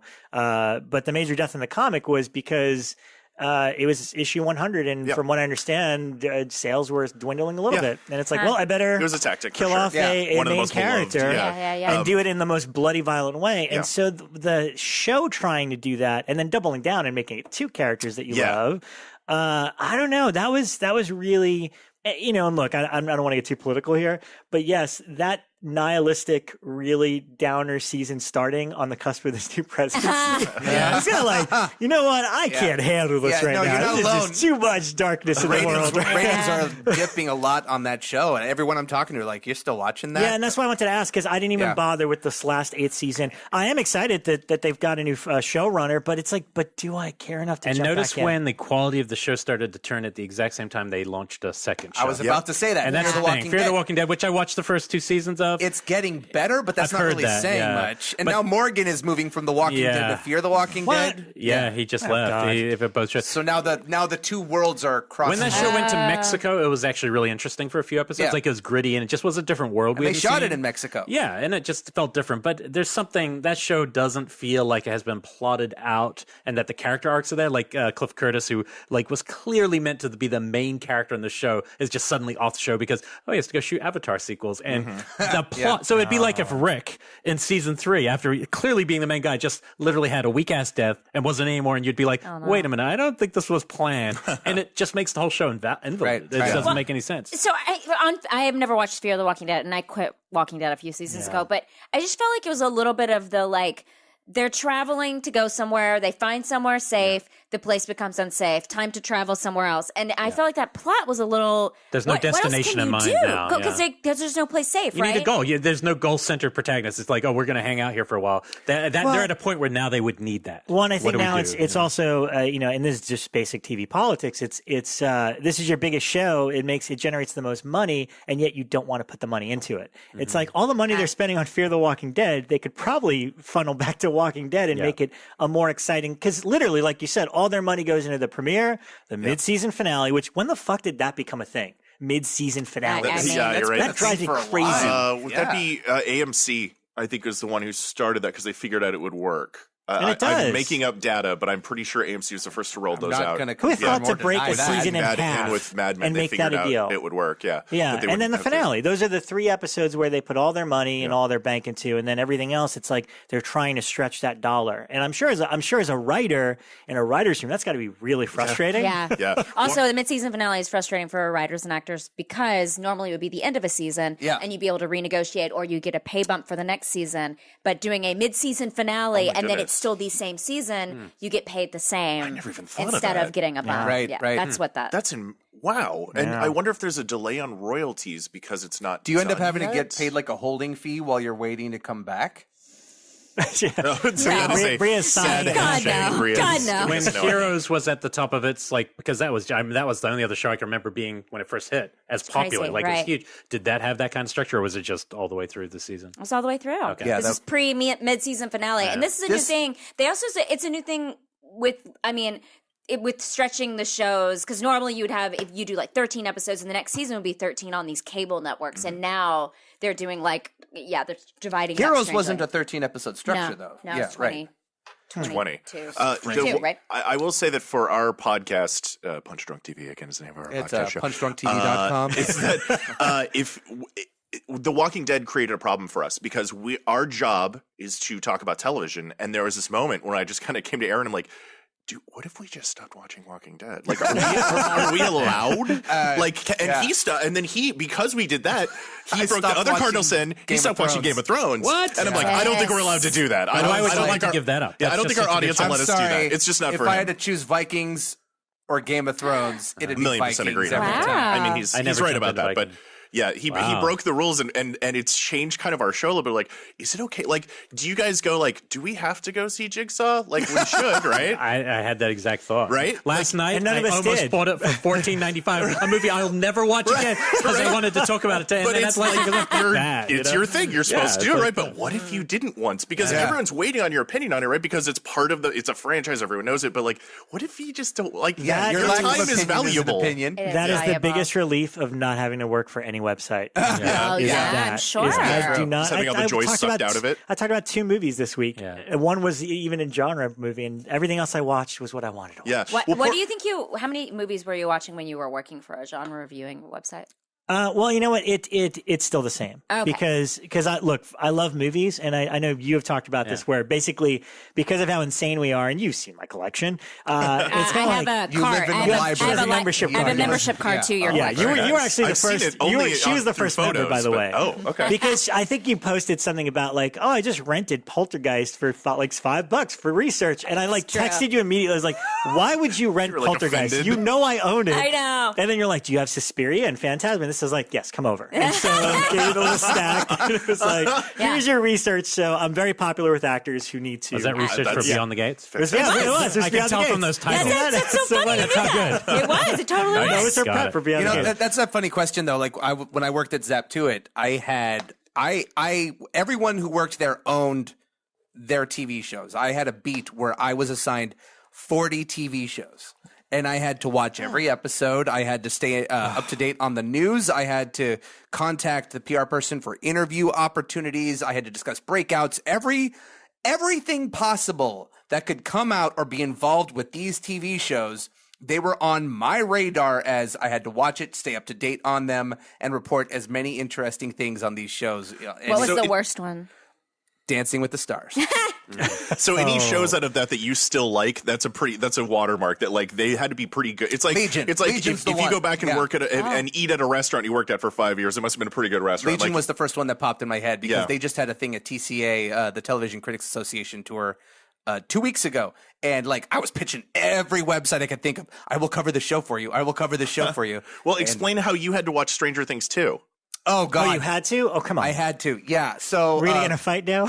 No. I mean, he wanted to, but this is terrible. Like, so Polygon does a thing. They're a video game website, but they do cover genre TV shows that are kind of like video game adjacent. And you know, Stranger Things has that retro sort of Dragon Slayer in the Dragon Slayer's in it. Yeah. So did I say Dragon Slayer? Yes. Slayer, Yes. You know how important Dragon Slayer and Space Ace are. And to you me. know how Moving on. important Father It sounded like Tomas Dragon is to me. Slayer. Listen, if you're going to correct Tomas. Yeah, that's right. So I was like, I just got wind that the editor was looking for someone to write about Stranger Things, and I was looking for work. I'm like, I will do that for you. It turned out I was writing video game style walkthroughs of every episode, which ended up being a 4,000 word article. What is a walkthrough? I don't know what that means. Do you want to explain? Well, no. I mean, Brea knows gaming, but essentially like a gaming walkthrough. Like now go to this level and then take a left. Now go here if you want to get out. He had to do it for Stranger Things. So he they had to called break it a down watch every through. episode. I had to basically everything. script out like a book report, the ultimate book report. And how many words was it for each one? It was about 4,000 words an article. 4,000 words an episode. So explaining every little beat of Yes. Oh, God. So by the time we're on Lead our out show the fun. time, I'm on episode 5 because of course I'm binging it, and I'm like, dude,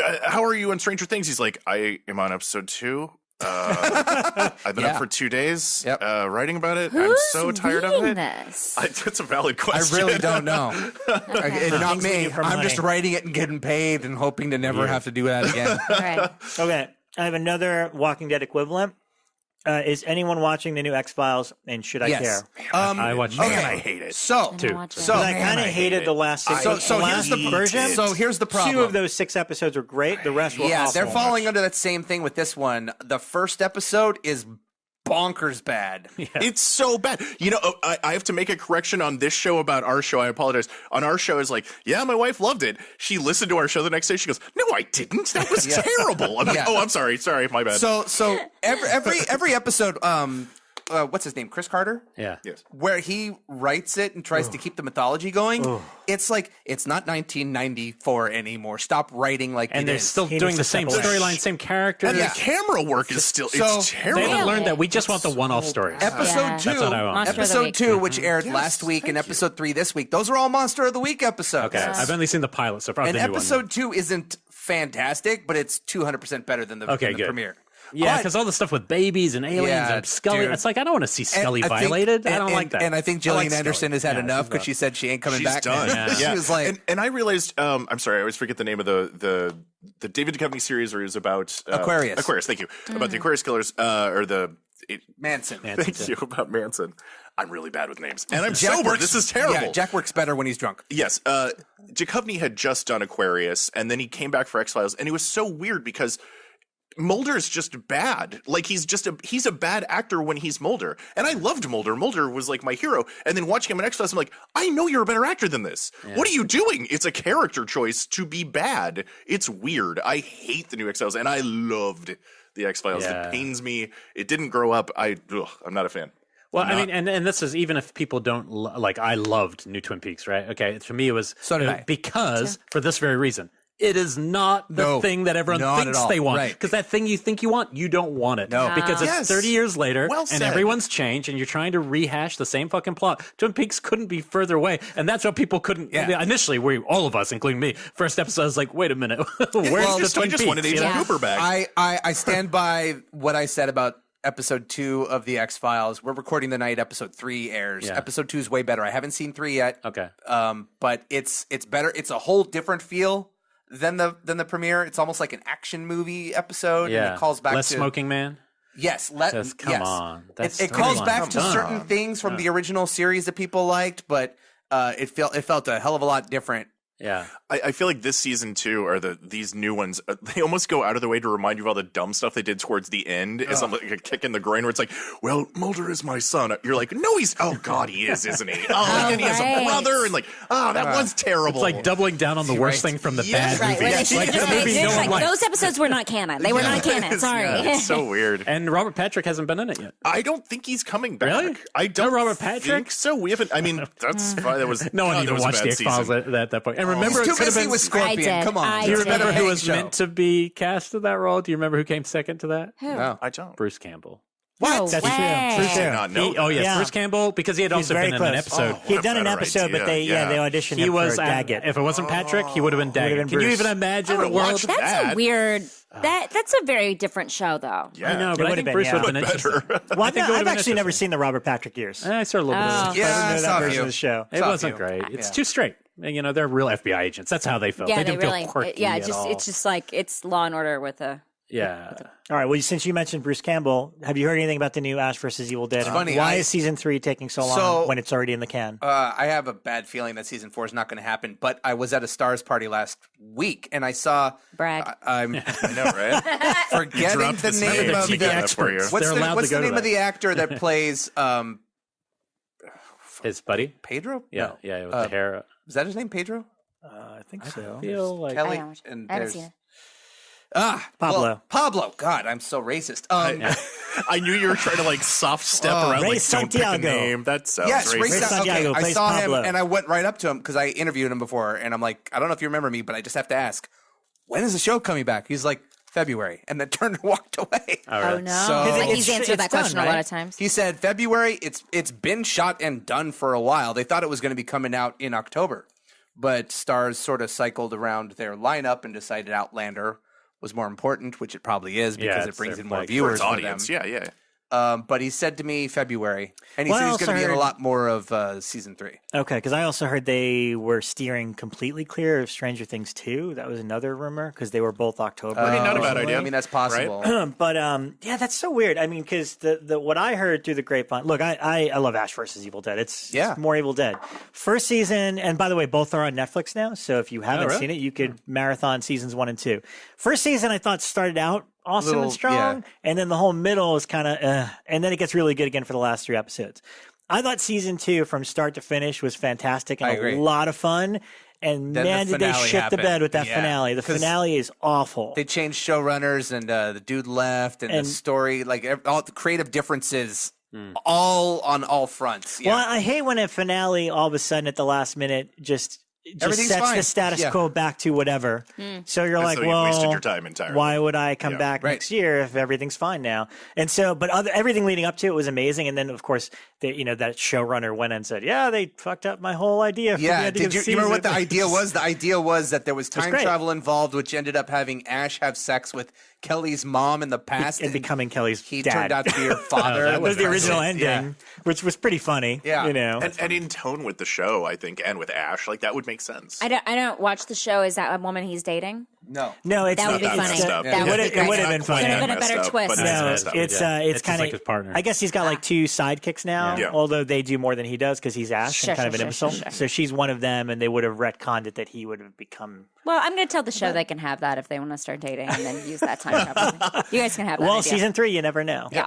And yeah, I mean, I heard he has a daughter in season 3, so it's like they took that idea, they just made did, it but somebody they else. sort of spun it a different way. Yeah. Yeah. Have we, in this whole time, did we ever get updates if there'd be another Evil Dead film? Because obviously the ending of the remake had the little Ash Idea hint. It looked to like a cross them? parallel universe Ash, of course. It looked like a serious Well, I had version of heard, and again, this is my insider news. I had heard that Sam Raimi and Bruce Campbell only agreed to do the show because they were promised 5 seasons up front. Yeah. And so every time, that's why when it was like, hey, season 2 got picked up conveniently on the premiere of season 1, it's like, yeah, they promised them 5 seasons.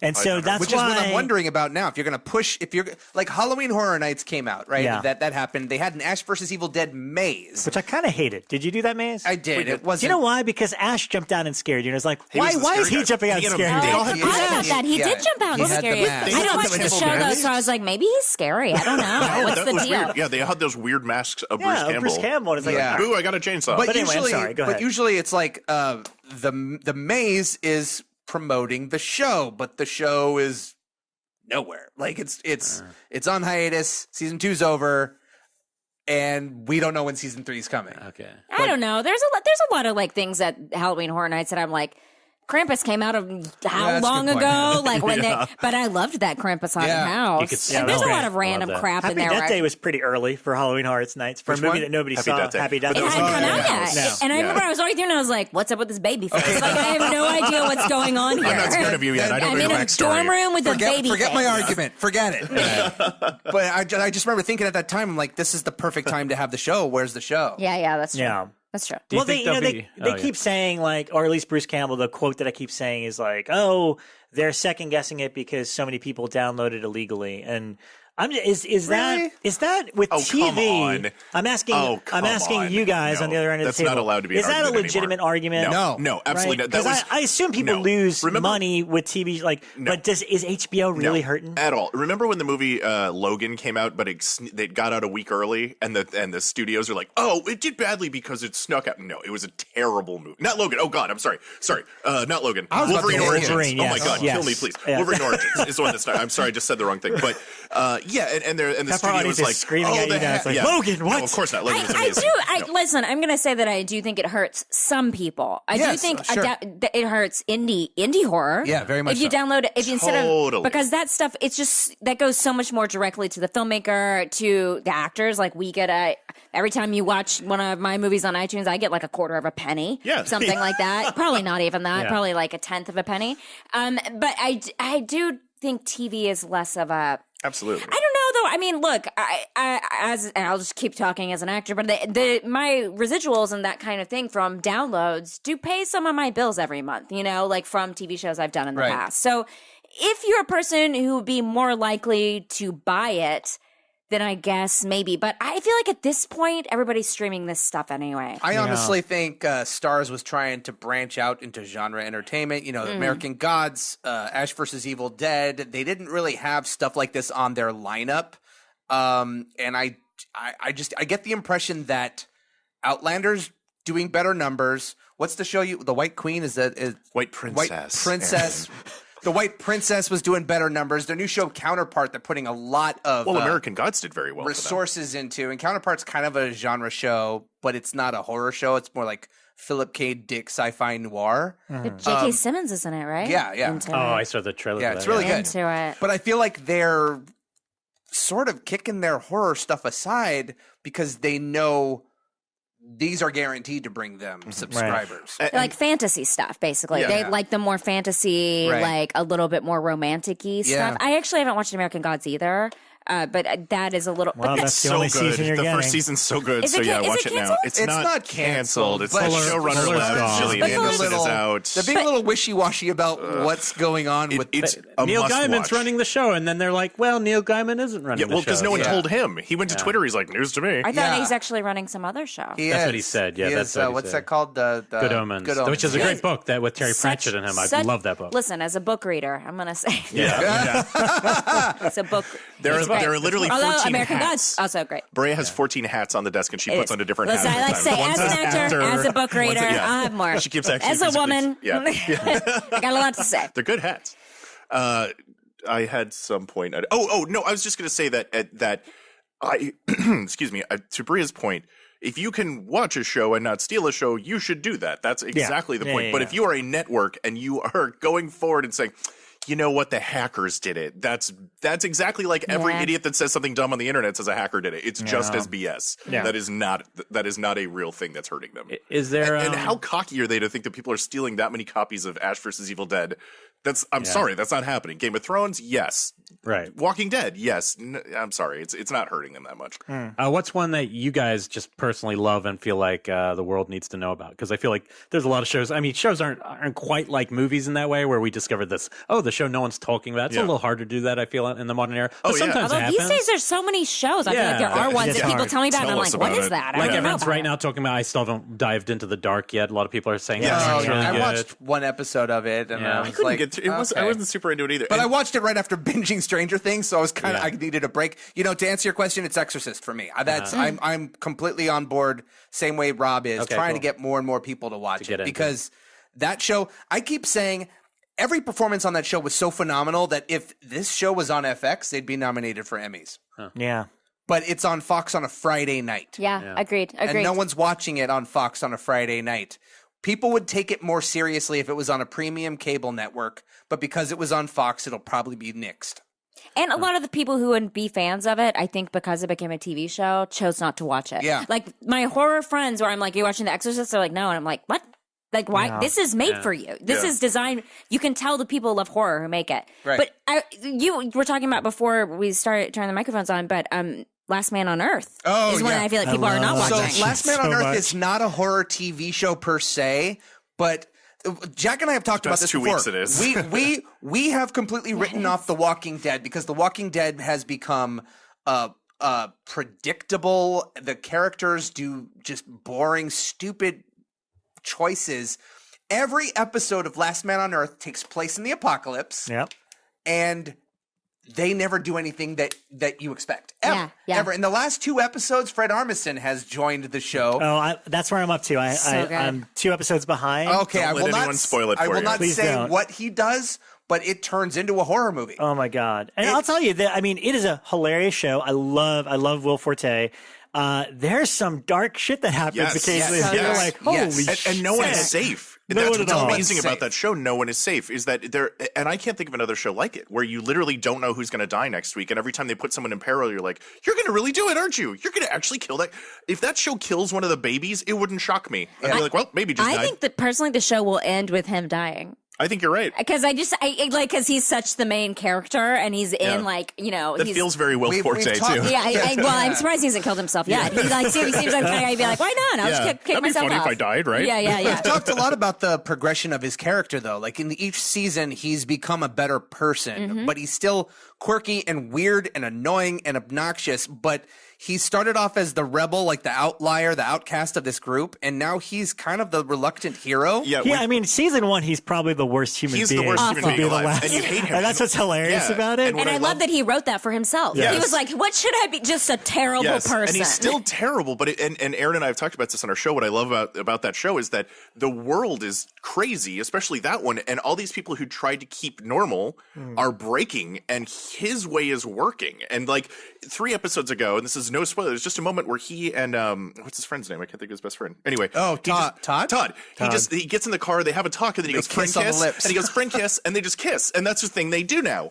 And they never mention it again. And it's like people are coming around to Tandy's way. They're all warping to his world, and it's making them happier. And everyone who fights him dies. And it turns out this is all in his head. Yeah, it's so what we've weird. learned. Oh my Yeah. god! Imagine that be the final twist. Yeah, that's- he I'd be really very is the mad. last man. on Earth. Oh, he really is. That's Imagine my God. that, and like, oh my god, did we just spoil the my whole show God, for and he- the but- creators? I would be mad about that. But even- Will No, Forte, dude. don't do that. Even in his fantasy, he's that like excluded and like Oh my disliked. God. He's like That's literally abandoned by Yes. them at one point. Yeah, that would be weird. Lynn, look, I know this is a horror podcast, but if you're a horror fan and you have sensibilities for things kind of like Shaun of the Dead or like horror comedies, this kind of fits that. Like, I think so. his timing is amazing. Like, Facebook has that stupid on this day function, and exactly 1 year ago, like, it made me laugh so hard. Where the girl who's his wife, I forget her name right there, Kristen Carol? Shaw. Yeah. Carol, yeah. She just says to him, was like, Tandy, you can't bring people back from the dead. He's like, hey, you tell that to Jesus Christ. And his friend Frankenstein. It's like, this delivery is just spot on. Another It's show amazing. that's similar to that, not as good, but still don't sleep on it, is The Good Place. I was If you've about heard to say, are you Good going to see Place? The I Good talked Place? about it she before talked you about it guys before you came guys in said, here. the twist on that, I don't know if that's been spoiled, so I won't go into it. But I didn't spoil it. yeah, you get through. I'm so impressed with any network that went for the long game on that show, because we both dropped out. Aaron and I stopped we wrote watching it because we off. really liked it, and then we kind of tapered And off. then I texted him, I'm like, dude, you gotta I watch the thought I season told 1 you. finale. I had a friend who told me, is like, dude, you got to get ahead of that. Yeah, and it I doesn't texted matter. you, and But you said, my friend just told me to. Yes, Yeah. yes, and by God, the finale of season 1 is such a mind blower. And then I can say this, both seasons have actual like monsters in them, like Yeah. Yeah. CGI monsters. Yeah. and they're good. They did a really good You get job. to see a demon. I don't think that's giving away too much. Yeah, you see a demon and I can't say that part. But But they use a yeah. lot of CG that's really strong, and on a show that looks so cutesy and is not that at Yeah, all. the show's No, it's- dark and It is crazy. It's very really dark. it's really a dark show. It's one of my favorite things. I look forward to it. I think it got it moved to Fridays too. Yeah, I think it did, which is never. I good. know, and I realized that a lot of the shows I watched come on Fridays. So like Yeah. on Saturday mornings, I'm always excited because I can watch. Yeah, The Good Hulu Place. that bad boy. Yeah. Is anyone watching iZombie still? I I'm not. actually tried a few different times. It's not really my type of show. I didn't come in strong. I was like, nope, not for me. I came in later and was like, oh, I like what they're doing. It got a little more cartoony. It got a little more over the top. procedural. It's very Yes, procedural. Yeah. and the villains became a little more. Well, frankly, to me, I like Buffy the Vampire Slayer. It was never my show until Spike showed up. Then I'm like, oh, you turn the tables. It's a whole new show. You've thrown away all the usual stuff. I get it. I'm on board. iZombie is sort of going in that direction where they're like, you think we're doing this, we need more creative bad guys, we need to be more sort of off the page, and I think they've done that, but it's just not my thing. It's like Supernatural. Supernatural is one of the best Supernatural was horror my shows thing. that exist. Yeah. But it's at the end of the day, it's still two hunky boys solving mysteries, and it's not my jam. And I want it to be. And I've never I don't watch it. It feels like I should now. You describe it like that. I've never Have you not disliked seen an Supernatural episode. at all? I've seen it, but I've never. I've thing is, seen there's every so episode. You've seen many- every episode. Yeah. I'm Okay, so in you've at 5 dedicated like a seasons. year of. They had the 5-season arc. That's what they started with. That Yeah, was supposed to be a which is great. 5-season but story. it's like a 10. They're 10 they're on 11, season 12? 13. So I think at this point you have devoted like a month of your life to watching this Yeah. show. Yeah. Like if you added it up, Yes. and I just feel like I can't do that. I will- I'm not. I don't want to jump in now. That seems crazy. I watched every episode up until season 13. And when they announced they were going to do a Scooby-Doo crossover, Oh, I'm watching that's, that. I want to watch that. That's when I was like, yeah. stop it. What? Why? Wait, That See, sounds we're great. on the like a opposite real train. life. Yes, an Scooby-Doo? animated It's gonna be Scooby-Doo animated. episode. Oh, that's Oh wait, that I'm on hasn't board. happened yet. Not yet. It's I don't know All right, when. see, I'm in on that. That sounds cool. Same. That's when they'll get me. But back. I'm invested in this show so much where I'm like, Sam and Dean wouldn't do that. What are you talking They get about? me back for their gimmick ones. Like years ago, it was like Paris Hilton's going to be on it, and she's probably going to die. And I'm like, all right, I'll watch that. And it was like, oh, that was actually a really good episode. Like, yeah, their gimmick ones work for me. But at the end of the day, and I've never seen an episode of Supernatural I didn't like. They're always good, but it's not. There are some really appointment great, television for me. they're really great, like Monster of the Week, dark horror episodes that are like, okay, I don't know who was behind this, but that was really well done. Season, if I may, season 1 still has one of the most profound horror scenes I've ever seen in my life that I'll never get out of my head. In that, I'm going to spoil a scene from season 1 from 13 years ago or whatever. Is that there's a town where everyone gets their own wishes, and a little boy wishes his teddy bear into existence. Oh, yes. And the teddy bear doesn't want to live, and they literally do a cutaway of a stuffed bear putting a gun in his mouth, and then they pull away, and you hear the gun go up, and stuffing flies out. Oh no! It's amazing. Shocking, and then like he's still alive though. It was like it was ultimate horror. And Was it that season 1 or a little Maybe it was later? two. I don't think it was season 1. I think it was later. But he Yes. can't kill It was himself very because he's early a on. giant teddy Sure. bear. Yeah, and and it's just. But if I remember, don't Dean and Sam like look at it and then they come out and they're like, "Are we about to whack this giant teddy bear?" Or something like that. Yeah, Or they realize they have that's they the have to thing kill this thing. do. Like, do we have to kill this thing? Yeah, it's moments like that where they God. take the horror genre, the horror tropes and things like that, and they turn it on its head a little bit. Is where they succeed. Admittedly, because it is sometimes oftentimes a Monster of the Week show. The tropes are just the tropes sometimes, and they just kind of go. But again, even then, all the jokes are clever. The whole concept that there is an entire storyline of Supernatural where there was a guy, and I know that I'm simplifying this, Aaron, so please don't stop me. Okay. Where he had all these ideas in his head about these two guys solving mysteries, and he wrote a book series. Yeah. And as it turned out, he didn't realize he was actually like psychically linked to them somehow. He thought that they were fictional. And then so in the world of Supernatural, there are conventions Yeah, I've seen that. about It's Supernatural great. It's so because they great. think it's a book series. Do you want me to tell you how that storyline No. ends? No. Okay. No. No. Okay. Well, that guy. I mean, I do. They literally Tell go me to later. they I want literally to go know. to a con where everyone's cosplaying them Yeah, because Oh. they're book Because, stars. yeah, what's great about love this though is it. that they introduced that storyline and it just randomly shows up I love that. throughout Oh, I the love seasons that. It's not super until overt. it starts to pay off in a bigger and more meaningful way. Wow. Guys, Okay. maybe I'm It's a about to clever watch idea. 13 seasons of I Supernatural. think I'm gonna check But up it on is a that month weird of thing. your I life. started watching 13 seasons ago. Like that was what? It came out in year 2000 or something. No, it was 2005 Right. or I 2006. don't know what year it is right now. Clearly. Supernatural started when it was the WB before the But does WB it- became the CW. I remember it being on my TV when I was in graduate school. So like Yeah. it was like Holy So do long time ago. We're So- old, we get it. But is it feel dated when you watch the first season? 2005 is when okay. it started. Dated in the sense that they just look a hell of a lot younger, but still No, 'cause, like, dreamy the as all first- hell. But kind of like early They aughts have cell fashion. phones. Yeah.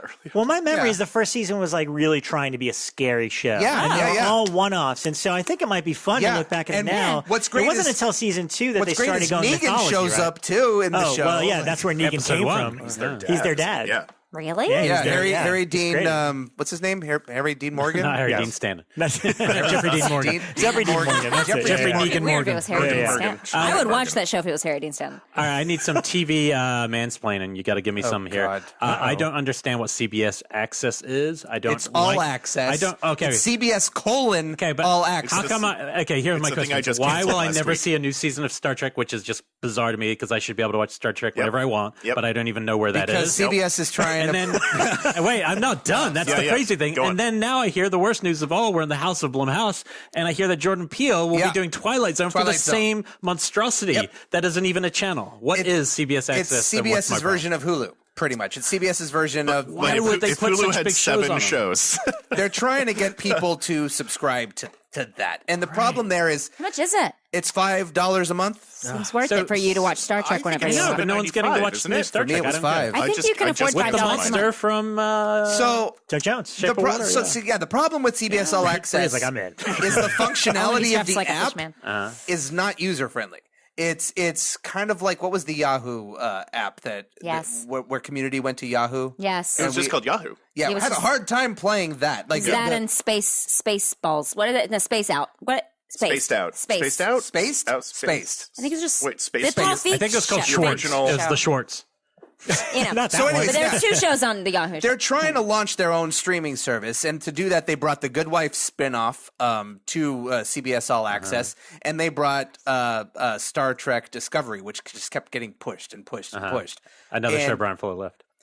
Yes. Two in yes. 1 year. But he True. rules. I love Brian Fuller. And it irks Yeah, me I don't because my care. mom is a huge Star Trek fan. She's never going to find this show. Oh, it's She's, bizarre. I want But to can at you least get it on your watch TV? one to see if I like You it. can, I but you have to can't do it. download the app and pay for the service. Like, is it if I have like an Apple TV or something? You I might think be able so, to yeah. do it I for have that. a I do Vizio it. TV. I do it on my Xbox, and it is much like any service like that, like Sling, like Crackle. If I may invoke Crackle is- Crackle. Now, is this Crackle is working free. for them as a model? Are people can they I'm pay not for certain. Star Trek? Well, I don't. Well- Well, I'll say this. I don't know that's if an it's a mutual expensive show, I friend, but guess. I know someone who was their official researcher for the show, and she was laid off with several others in the month of December for Star Trek specifically because they did a big cut in staff. So that's probably never a good thing.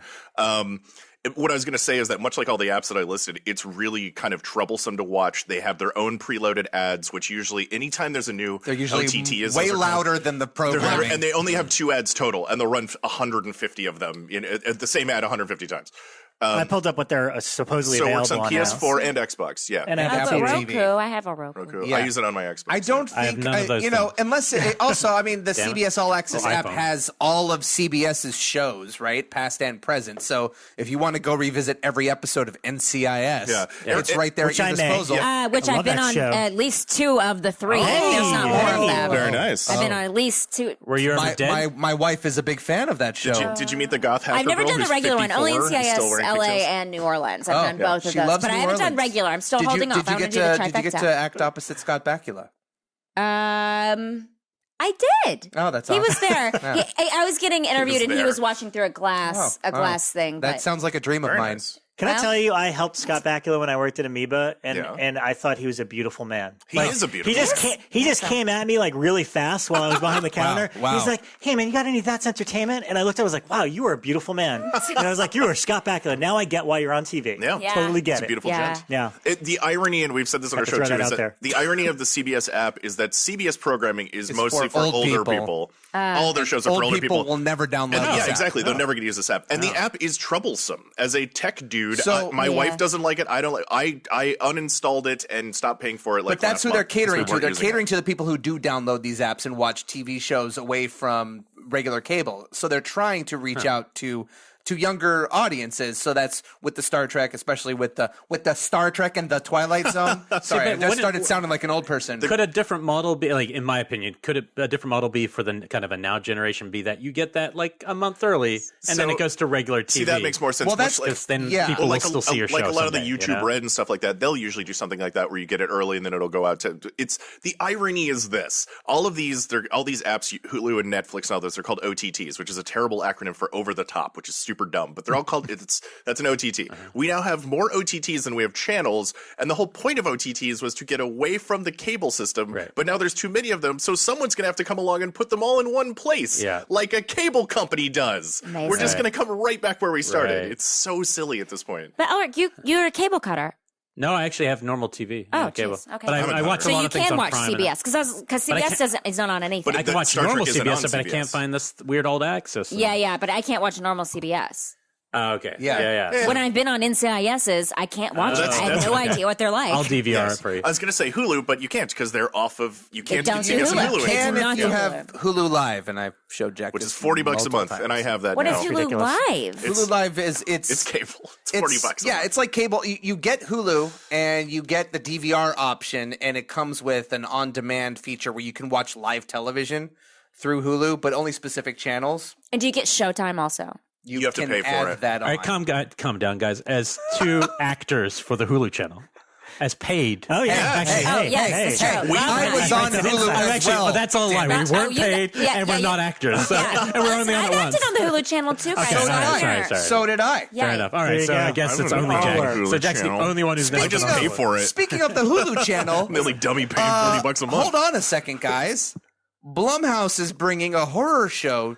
Oh, that to was just Hulu. the new news story. Yeah, Sure. What is it? Tell me. we don't know. We anything don't know. about Ryan's that. not Why would we know? We don't work for Blumhouse. Yeah. I don't know. You guys know news. We're here. You Yeah. know, You know Ryan's the only people. connection. I think this is a pretty new story. I think I only had It a couple is. of, and there was They no announced news it about at it. TCA. Yeah. It's something Anthology show. It's an anthology show that's happening during like different holiday seasons or something. Certain Yeah, moon because cycles. isn't they it one will a play month it. or something like that? Yeah, Was something that like the that. deal? I know because I listened to your show and I heard you talk about it. That's as much God. as I know. Very about it. nice. Do you think they'll bring Name back dropping American us. Gothic, Sam Raimi's show from 1994? Oh. Deep cut. Well, you No. know what? I know I that love was. that show. Only if I they know bring you were back joking, Monsters from 1987. but I do Yeah. want to know for everyone around the room, what's a show that got canceled? Maybe that only had one season, horror themed or genre, could be sci-fi, whatever. What's a show that you love that got canceled too soon that you wish, if you had all the money in the world, could get another shot? The internet. Firefly! I mean, that's the easiest answer, right? I mean, I was a late adopter to Firefly. Actually, I didn't get it until DVD, and I was is like, really oh, crap, good. this was amazing. It was. It is Oops. really great. I'm So like- you still stand by those? Firefly? That's I mean, what you but I watch? can't say that That because... was a judgmental question, Rob. I can't say that because when I... You're like, that's your Well, final you said- answer? you said that's the You big internet. dummy dum-dum. Okay. You come up with yours, Aaron. I need to take a Oh, I minute. got one. You're Yeah. talking about Brea? something that just had like 1 or 2 seasons. Yeah, Brea's already got that should have gotten more. Carnival. Oh, good Carnival. one. Oh, yeah, you are mad about Or Carnival just not still. rushed. The ending was just Yeah. unfortunate. But that was Yeah. a great show. I'm with you. That definitely be high on mine, too. I would say Penny Dreadful, but that went 3 seasons. I know, but Yeah. then the last one That was- got that was- rushed I feel like at they the just ran end. out It of was actually money. going great. Yeah, and then and that then the final- last 2 episodes, you're like, It was what like, the oh, fuck? it's so convenient. Everyone is suddenly in the same room. And, and the worst part is the showrunner came on TV and said, this is exactly what we planned. Yeah, and I'm bullshit. like, what? If it was, you suck. Don't kill your legacy, dude. Give Anyway. up your day job. Yeah, This is your plan. It's a bad plan. Brea, what's yours? Mine is Dollhouse, which I feel like everyone's going to disagree with me No, about. I like no, it. that's a No. good one. I thought it was fun. I loved it. Yeah. It was so good. Joss Eliza Whedon. Dushku. Yeah, Give me Dushku was more. kick-ass, yeah. Also, she was on another show that got canceled that I also like, where she talked to dead people.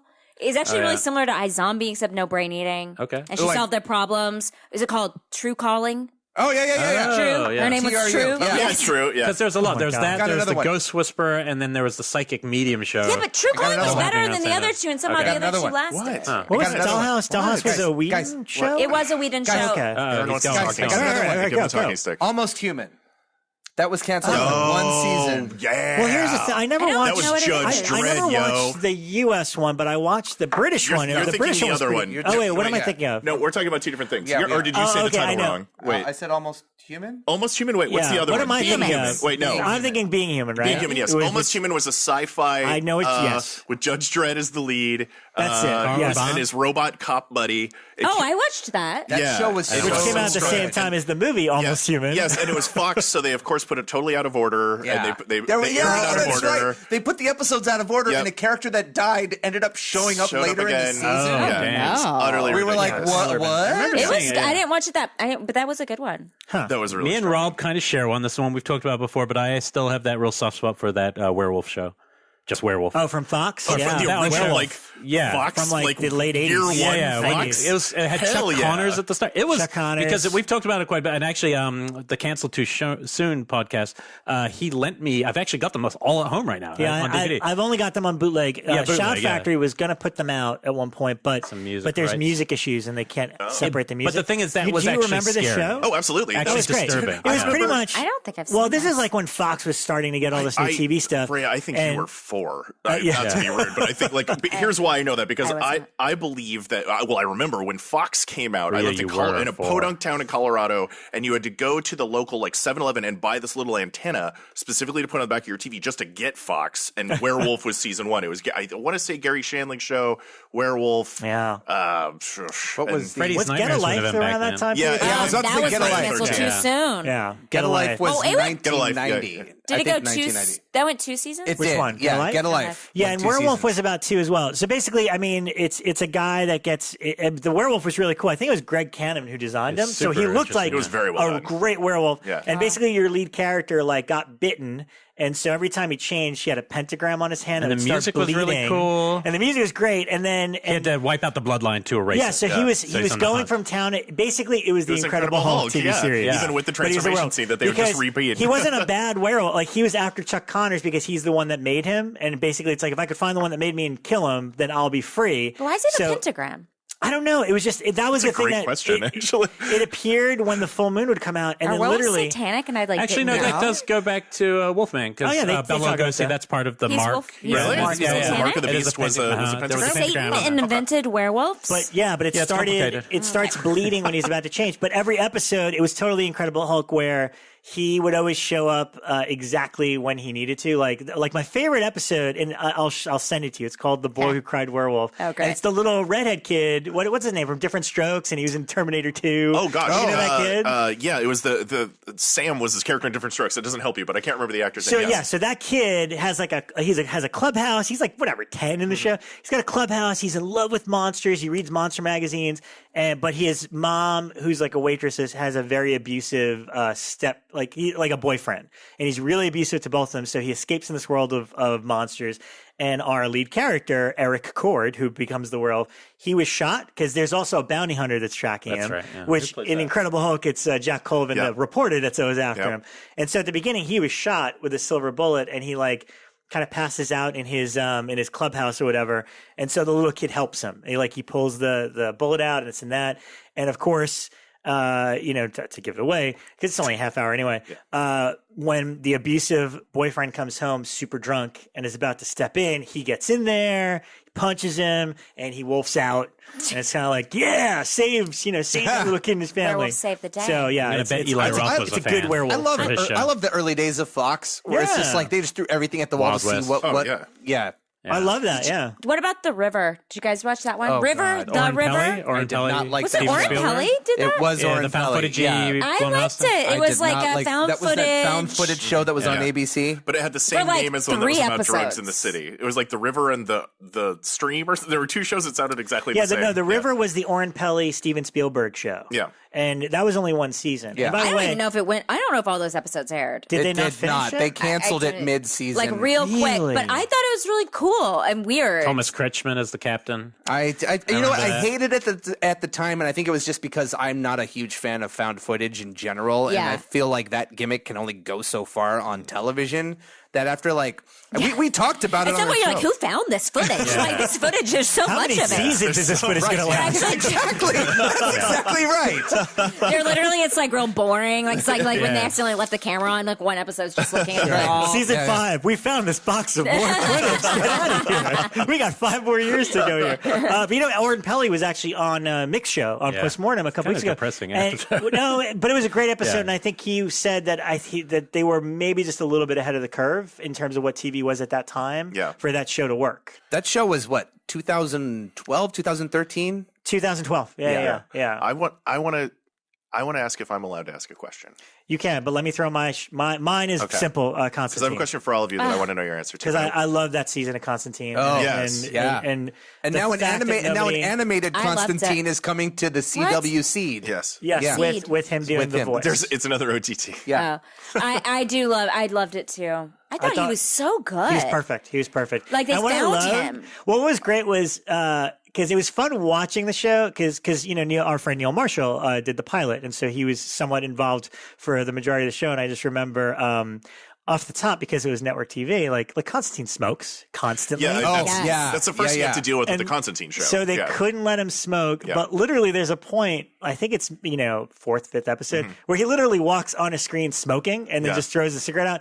And basically, like, he told me, he's like, that's the point where we just didn't give a damn. Yeah. It's Yeah. like Wow. we shot him away 4 where it's episodes like, in, huh? well, because they were constantly in threat of getting. It was I NBC, mean, right? It wasn't CW, it was NBC. It hadn't gone to CW. from the The character get-go, went over to CW. they aired the first 3 or 4 episodes out of order.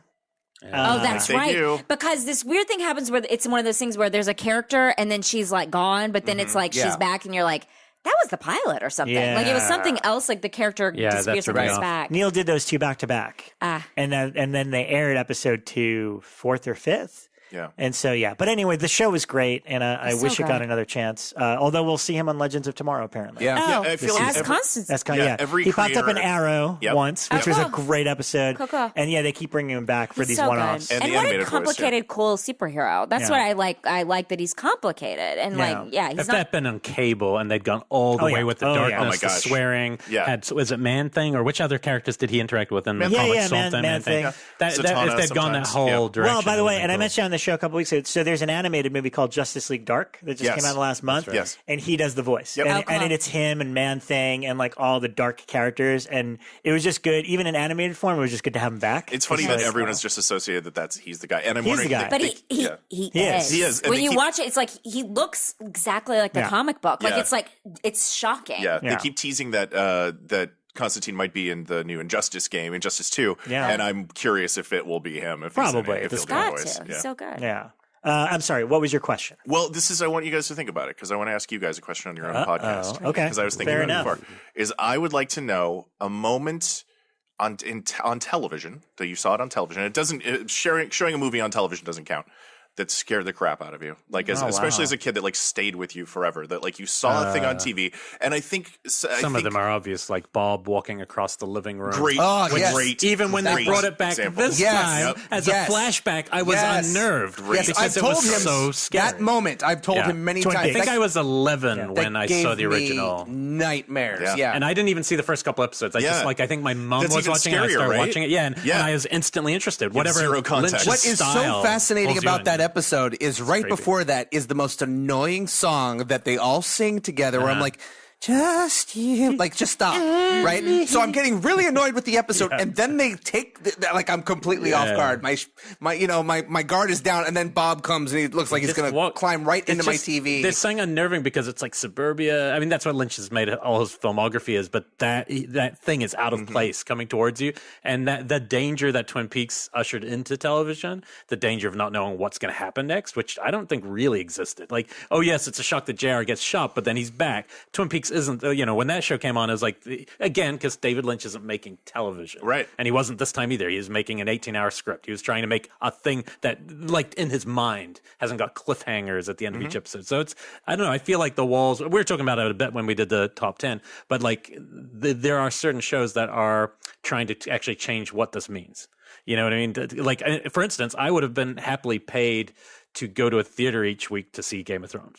But like the scale of that and the way it looks, I could have watched that on a theater and been happy paying $3, $5, like lower. I'd go watch it on a bigger screen with people. So, what is, because that's the production value of a giant movie. It's like a giant Dragon Slayer movie they're making. So I don't know, these like definitions of what traditional TV has been in terms of the hooks and the way a series is structured is so different now. Especially, at that time, so to just be on cinema network now. television and to make the weird stuff that David Lynch was making Yeah. every week. But that moment of breaking that fourth wall, having a character look look at you, come right at you. Especially, I'm sure it was even scarier to you because you didn't have context. Yeah, It's just probably like, did, what is this yeah. man She is. doing? Yeah, but I'd also add the credit sequence to Werewolf. That's what I was thinking. Like, Oh, I the remember as a credits to kid it? seeing the opening sequence and sound and the blood. I'm gonna It's show just it to you something after this. quite Yes, visceral right. about it. Yes. Etc. That would be mine. Yeah, for me, I mean, I completely acknowledge that it's really cheesy and terrible now in retrospect, but I was 12 at the time. Yeah. But Freddy's Nightmares, believe it or not, yeah. because So they aired weird, at right? midnight. Yeah. And so I had to wait for my parents to go to bed. Oh, hell yes, Sneak out of dude. the It was the room. experience. I 12 think years we're old. all on the same Yes. page You turn it there. on, you kind of keep alone. It's like cheap God. production value, but there's like, it's still a Freddy show Yeah. on TV every That week. I thought episode that where made it- Freddy went on trial. Yes, the first that's one, the that's the opening. It's the pilot. pilot by Yes. Toby Hooper.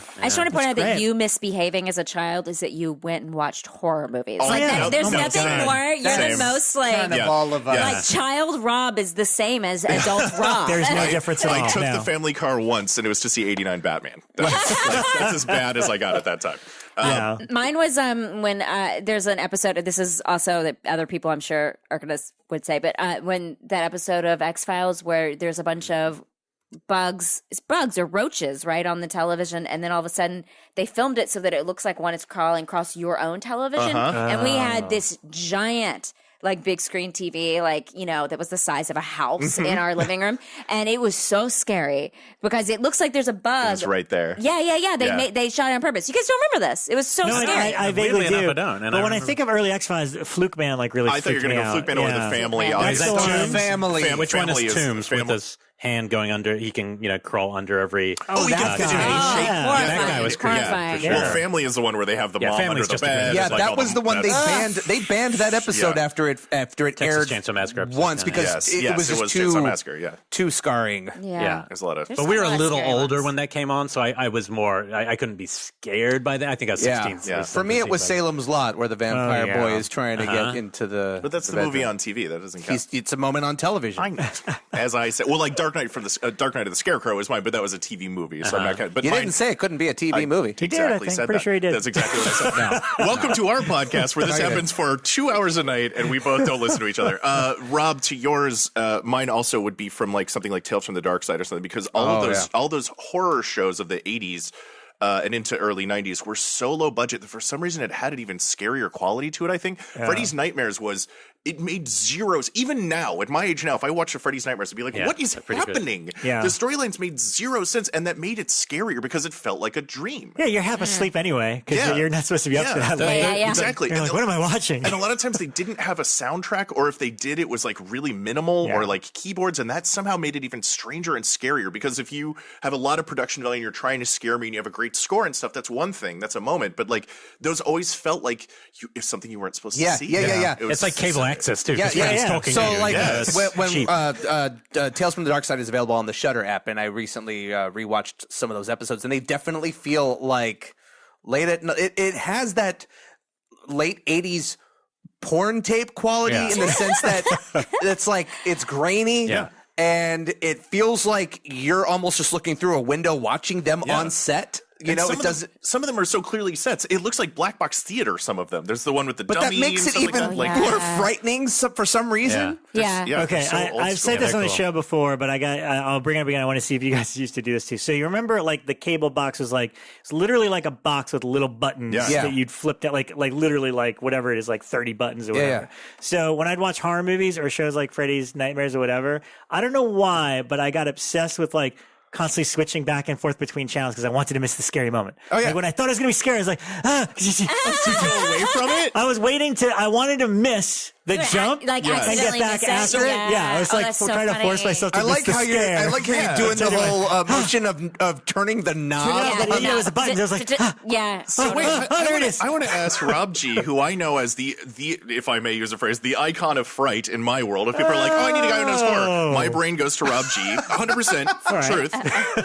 Were you a fraidy cat kid? I was a fraidy cat kid. I was a Yeah, I had scariest little nightmares. kid.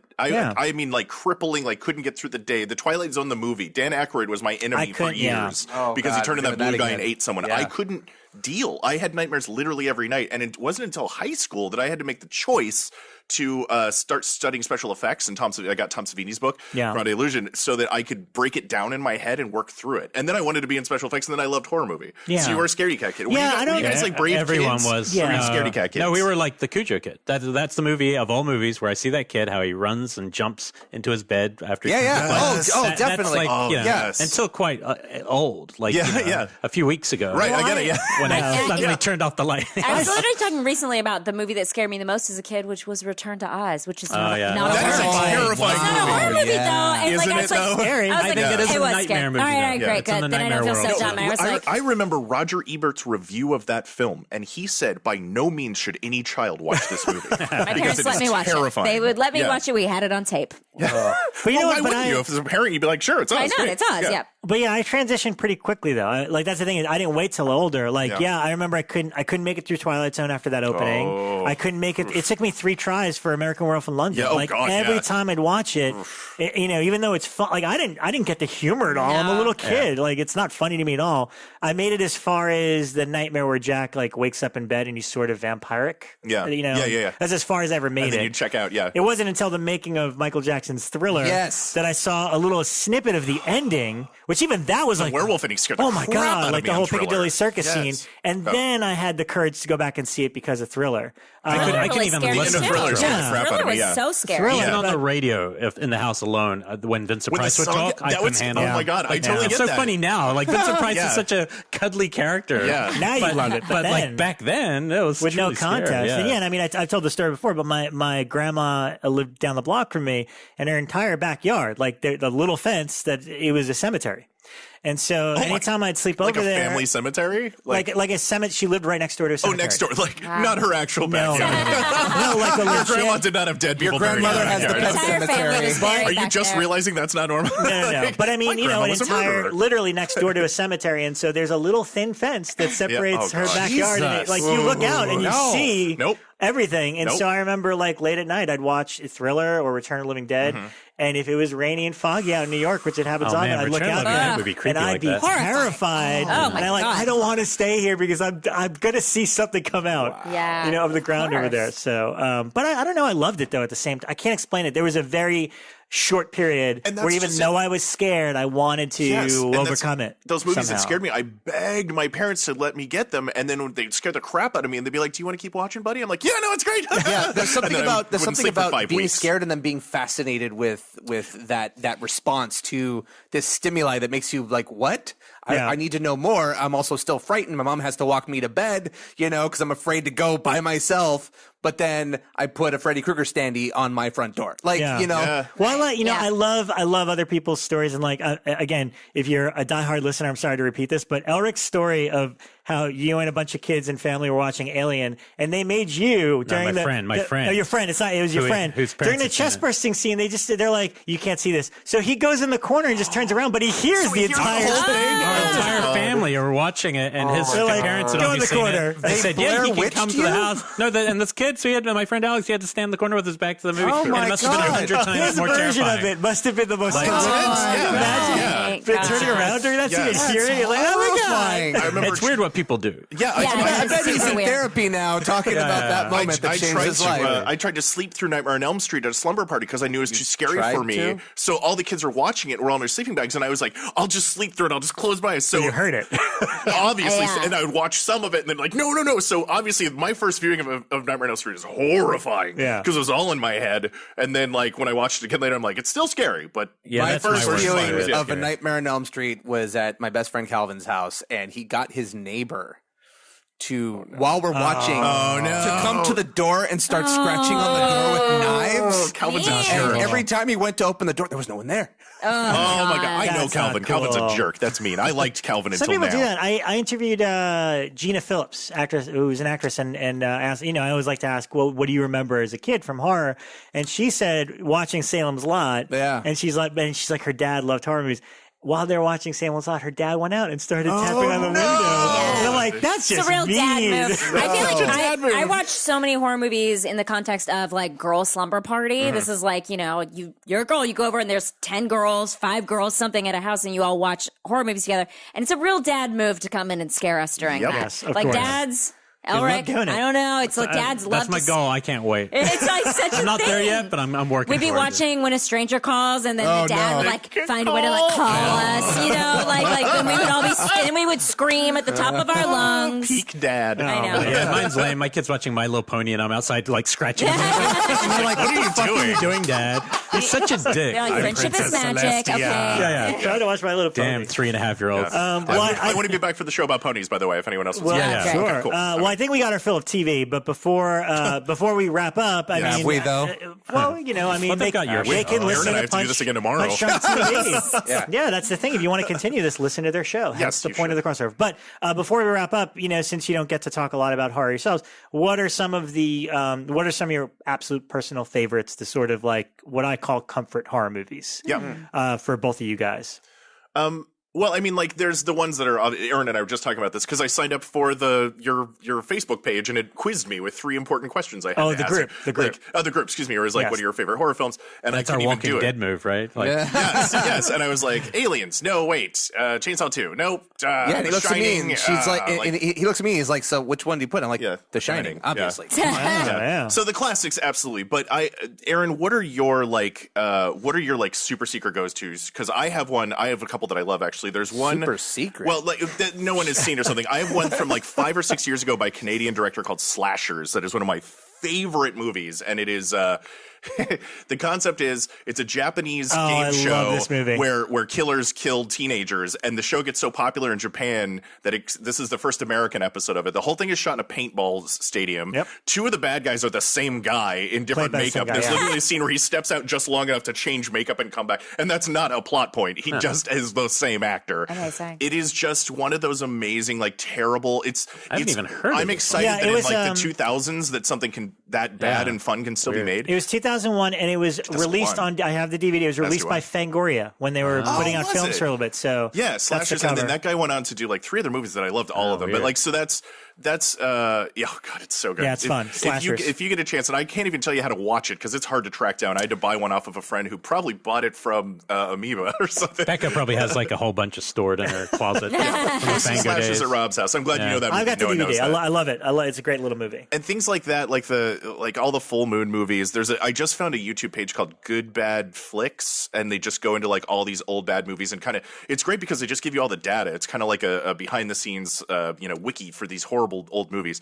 And Well, a let lot me of just old tell film you, there. they re-released Slashers on DVD What? with this awful cover for it's like $14, Ooh. which is not representative of the movie at all. That's the Doctor character. It's not as good. But there is an Amazon link for a DVD that's $14. It's one of those two that my favorite kind of horror movies are, and maybe just because we live in LA or whatever, because we grew up like liking these, is that my favorite ones are if you can get them on a DVD and do the behind the scenes. And Slashers was one of those where I've never felt more in tune with the director and just egging it, like, oh, buddy, I'm sorry. Where it's one of those classic, like, and then this went wrong. And then we sawed through the body and the saw stopped working. And then we don't know what to do. And we've only got one body. And like all those moments that it's so relatable. And you see it on the screen in a way that doesn't detract somehow, that makes you cheer it on even more. Like, oh, bless your heart, your low budget film. You can do this.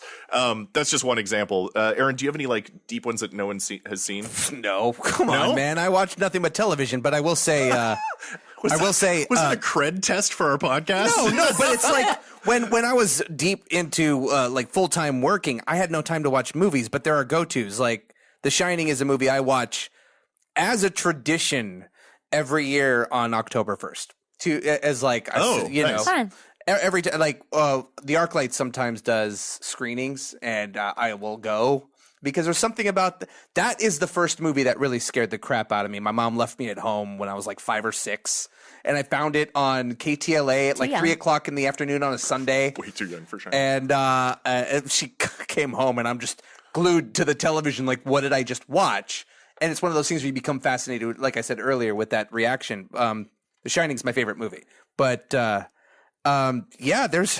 like Pontypool, for instance, is a movie that I constantly can not constantly, but I can revisit whenever, and I will find something new and interesting. It's a cool movie. What's the one horror movie you never want to see again? That it's good, but you never want to see it again. What is yours? Martyrs. Yeah. Martyrs. Mine's Wolf Creek. I loved it. Never want to see it again. Never again. And I watched it once, and then I watched it again before the director came on our show, Greg McLean, who by the way, I love as a person. I think he's a lovely guy. Yeah. And I told him on the show, I was like, look, I like the movie. I think it's a well-made movie, but it makes me feel so horrible. I never want to see it. I mean, Blair Witch for obvious reasons, because I had the perfect screening of Blair Witch. Like, it wasn't out yet. It was like 3 weeks before release, and I never need to see it again because it was perfect.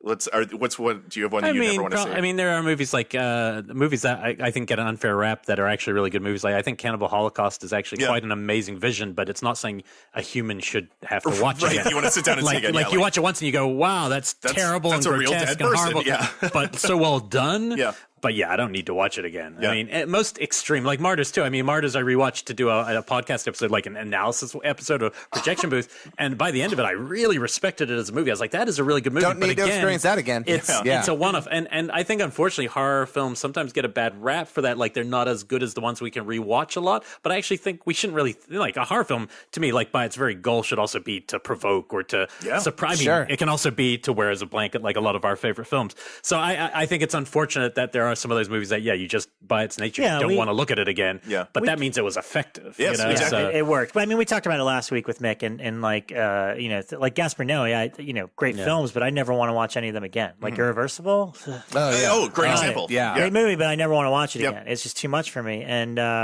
and I like Mick made the point that you're not supposed to watch them over and over again. Yeah. It's just that some of us have those comfort. I mean, I could throw on Nightmare on Elm Street 3, Dream Warriors. Oh God, yes. And feel like yes. Yeah, that's like watching I love that movie. The Ninja Turtles movie. Yeah, exactly. Or most New Line movies at the time. Yes, New Line all the way through. So I just I love them all.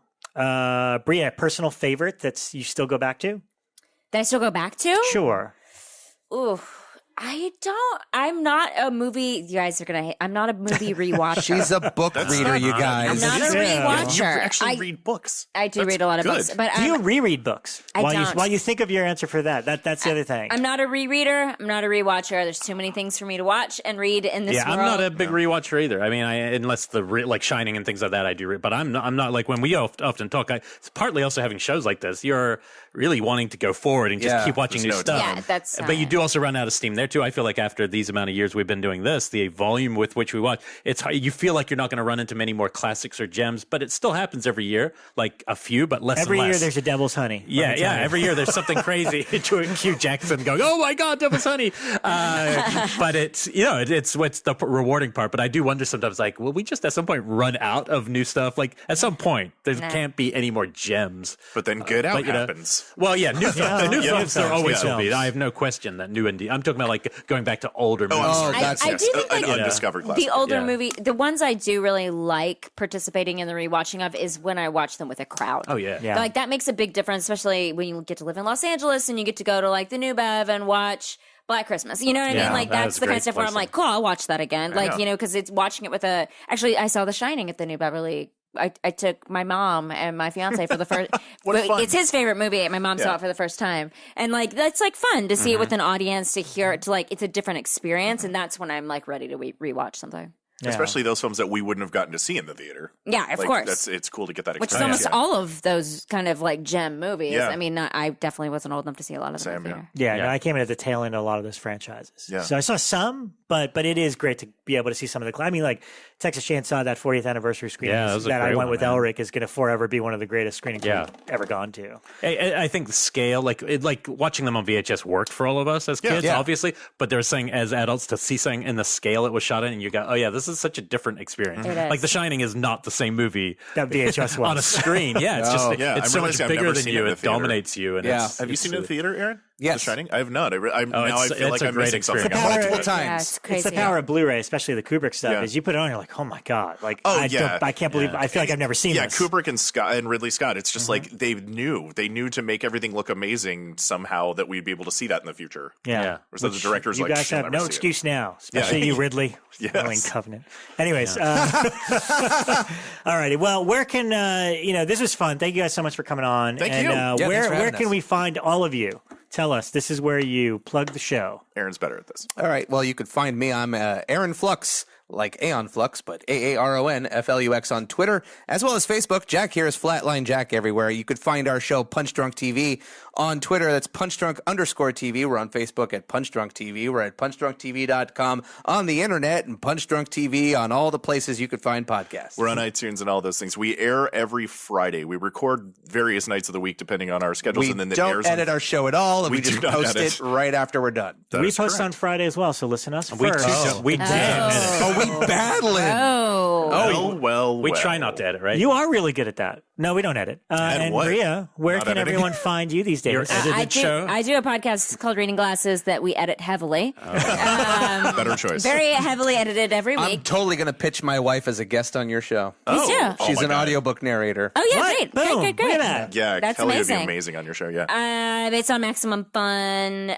so you can go to MaximumFun.com, I assume it's .com, and download it there, or on iTunes or anything else if you want to do that. And then I'm Brea Grant on all the social media platforms, those being Twitter and Instagram. What's the latest thing we could see you in? What's been recent that's come out or about to come out? I keep getting texts about I am in a very brief moment of this movie called A Ghost Story. I just saw that and that blew my mind because I already have forgotten that you're in it, but because it's been a while since I've seen you. But it's a great movie. It's a great One of movie, the best and ones here. I'm in this scene where I have like one line. I just happened to be in Texas when they were shooting the movie, and they were like, "Will you come do this scene?" And like, we're just like whatever. And I was like, Kesha's gonna be there, and I was like, yeah, I'm in. Kesha's going to be yeah. there. Hello. Kesha's in God. it, and the guy's name is escaping me. Casey No, Affleck? Kesha was The guy in that No, goes- it's Story? Will. Jack is freaking out right now. Oh, Will Oldham. Yeah. Will That's Oldham right, is doing this big speech, and I'm just sitting next to him, kind of listening. But Bonnie Prince Billy for the yeah. Palace, one of the best musicians from America. So that's the one I'm getting at this moment, because I'll go through phases of people like, oh my god, I just saw you on whatever the show. But you had a is or bit, whatever yeah. it means. Apple Cart was the festival film that hasn't Apple come Cart out went yet. to some festivals. That was you and AJ, right? Was Me and AJ Yeah. Bowen and Barbara Crampton. What's hilarious because I've seen like 3 or 4 movies with you lately, but they're not out yet. They're not out. Oh yeah. So it's you're another probably movie like, when that's is that going one to coming out? 200 Gee. hours. 200 hours is going to festivals right That's now a fun too. one.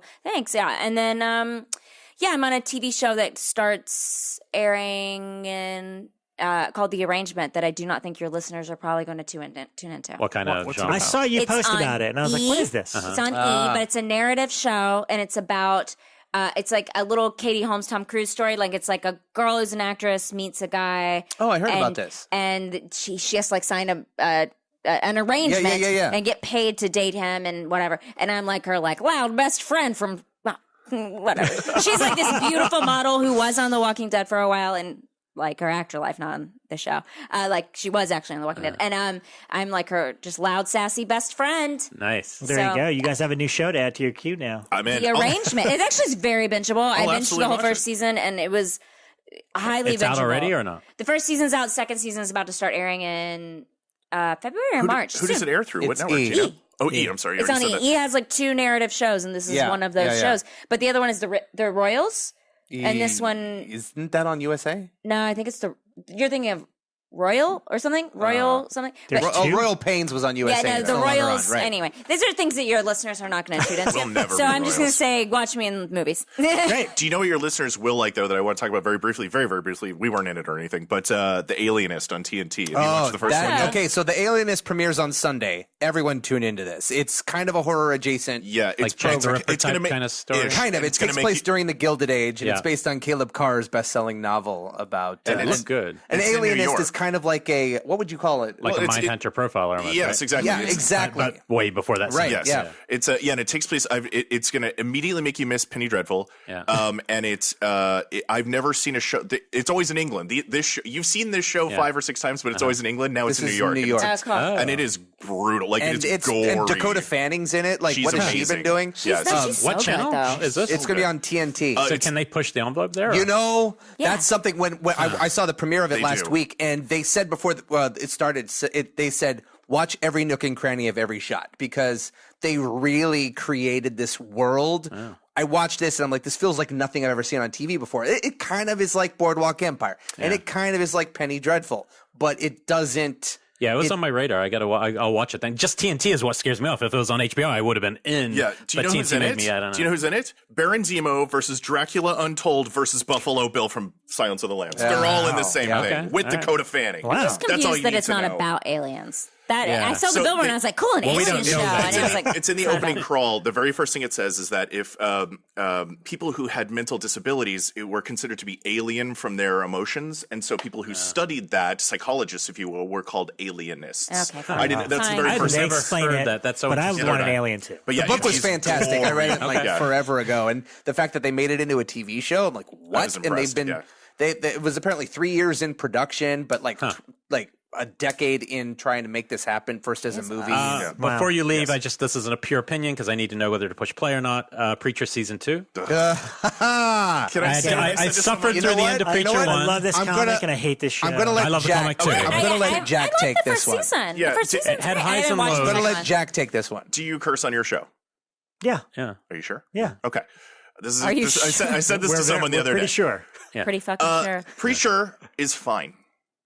At no point should a television show about the graphic novel series Preacher be fine. Yeah, It should blow your fucking head off. Yeah. Preacher, every issue one of the blows greatest your graphic fucking novels. head off. And Yeah. if this series is fine, you have failed. You have a And show like Legion on. Just look at Legion. And if you guys haven't watched Legion, don't sleep on Legion because I gotta it's coming check that back. And out. oh my god, I just saw the Within- pilot and it was great. Within one episode, you'll be in. Yeah, Wait, it's- what's it's- Legion It's about? it's based on a Marvel comic property that no one knows the anything about. one with Dan the Stevens. guest. Yeah, Yes. I've been watching Yes, it. so It the looks guest. awesome, I yeah. love you went through the guest. He's the guest, yeah. He is not. It's. I kept doing He's that. also in the not show, too. Sleeping Beauty thing. Yes. Yes. Yeah, that's the beauty of the Yes, but beast. like, you have Sleeping Preacher on Beauty's the beast. AMC, right? Hey, This is a good perfect crossover. connection. Sleeping Beauty and the Beast. That hasn't been done before. Watch it. Let's watch it. It's time. I'm sure Asylum's already working. Yeah. That's fun. Yeah, well, what I'm saying is that Preacher absolutely has. We see how it should be done, and also American Gods is another good example. Even Happy, based on the Happy. Grant Morrison comic. Happy's I know great. no one's watching that, but it just On came out as Sci-Fi. well Okay. on Sci-Fi Channel, and it is that these are characters that Grant Morrison, Warren Ellis, and Garth Ennis write the same same team, yeah. write that same character basically, and we're seeing how to get that right, and Preacher has yet to do it, and that You know bums me out. who would have nailed? I said this before. You know who would have nailed Preacher that as a movie? Matthew Vaughn. Oh yeah, Yeah. That does Totally. kick ass. And then Yeah. I was in the middle watching Kingsman, I think. Yeah. And I'm like, this is the guy that can get that over the top Yes. Garth Ennis violence. Yes.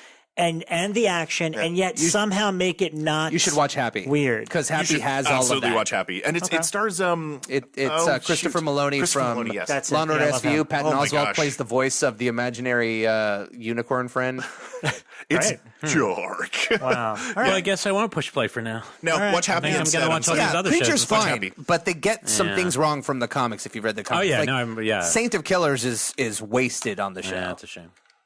Everyone's wasted on the show. Are you giving into your pretzels, Brea? All right. supposed to call it out? All right. Well, this is This is hour 7 of Sorry. recording, so we better Gluten call it. We're longer than True Detective season 2. I know. All right. Well, lots of love in the room. Thank you, everybody, for coming on board. Thanks Thank for you having us. listening. And we will be back next week with David Gregory from Severn Films. So we can talk. If you have been waiting to talk Devil's Honey, It's coming. this is going to be the one. It I'm is going to coming. find out where that movie came from. And he is how going to got it. announce definitely one title, maybe a few, but one big one that everybody's been waiting for. We will have the exclusive announcement next week. It's cool. Be here. And maybe Bye. Becco.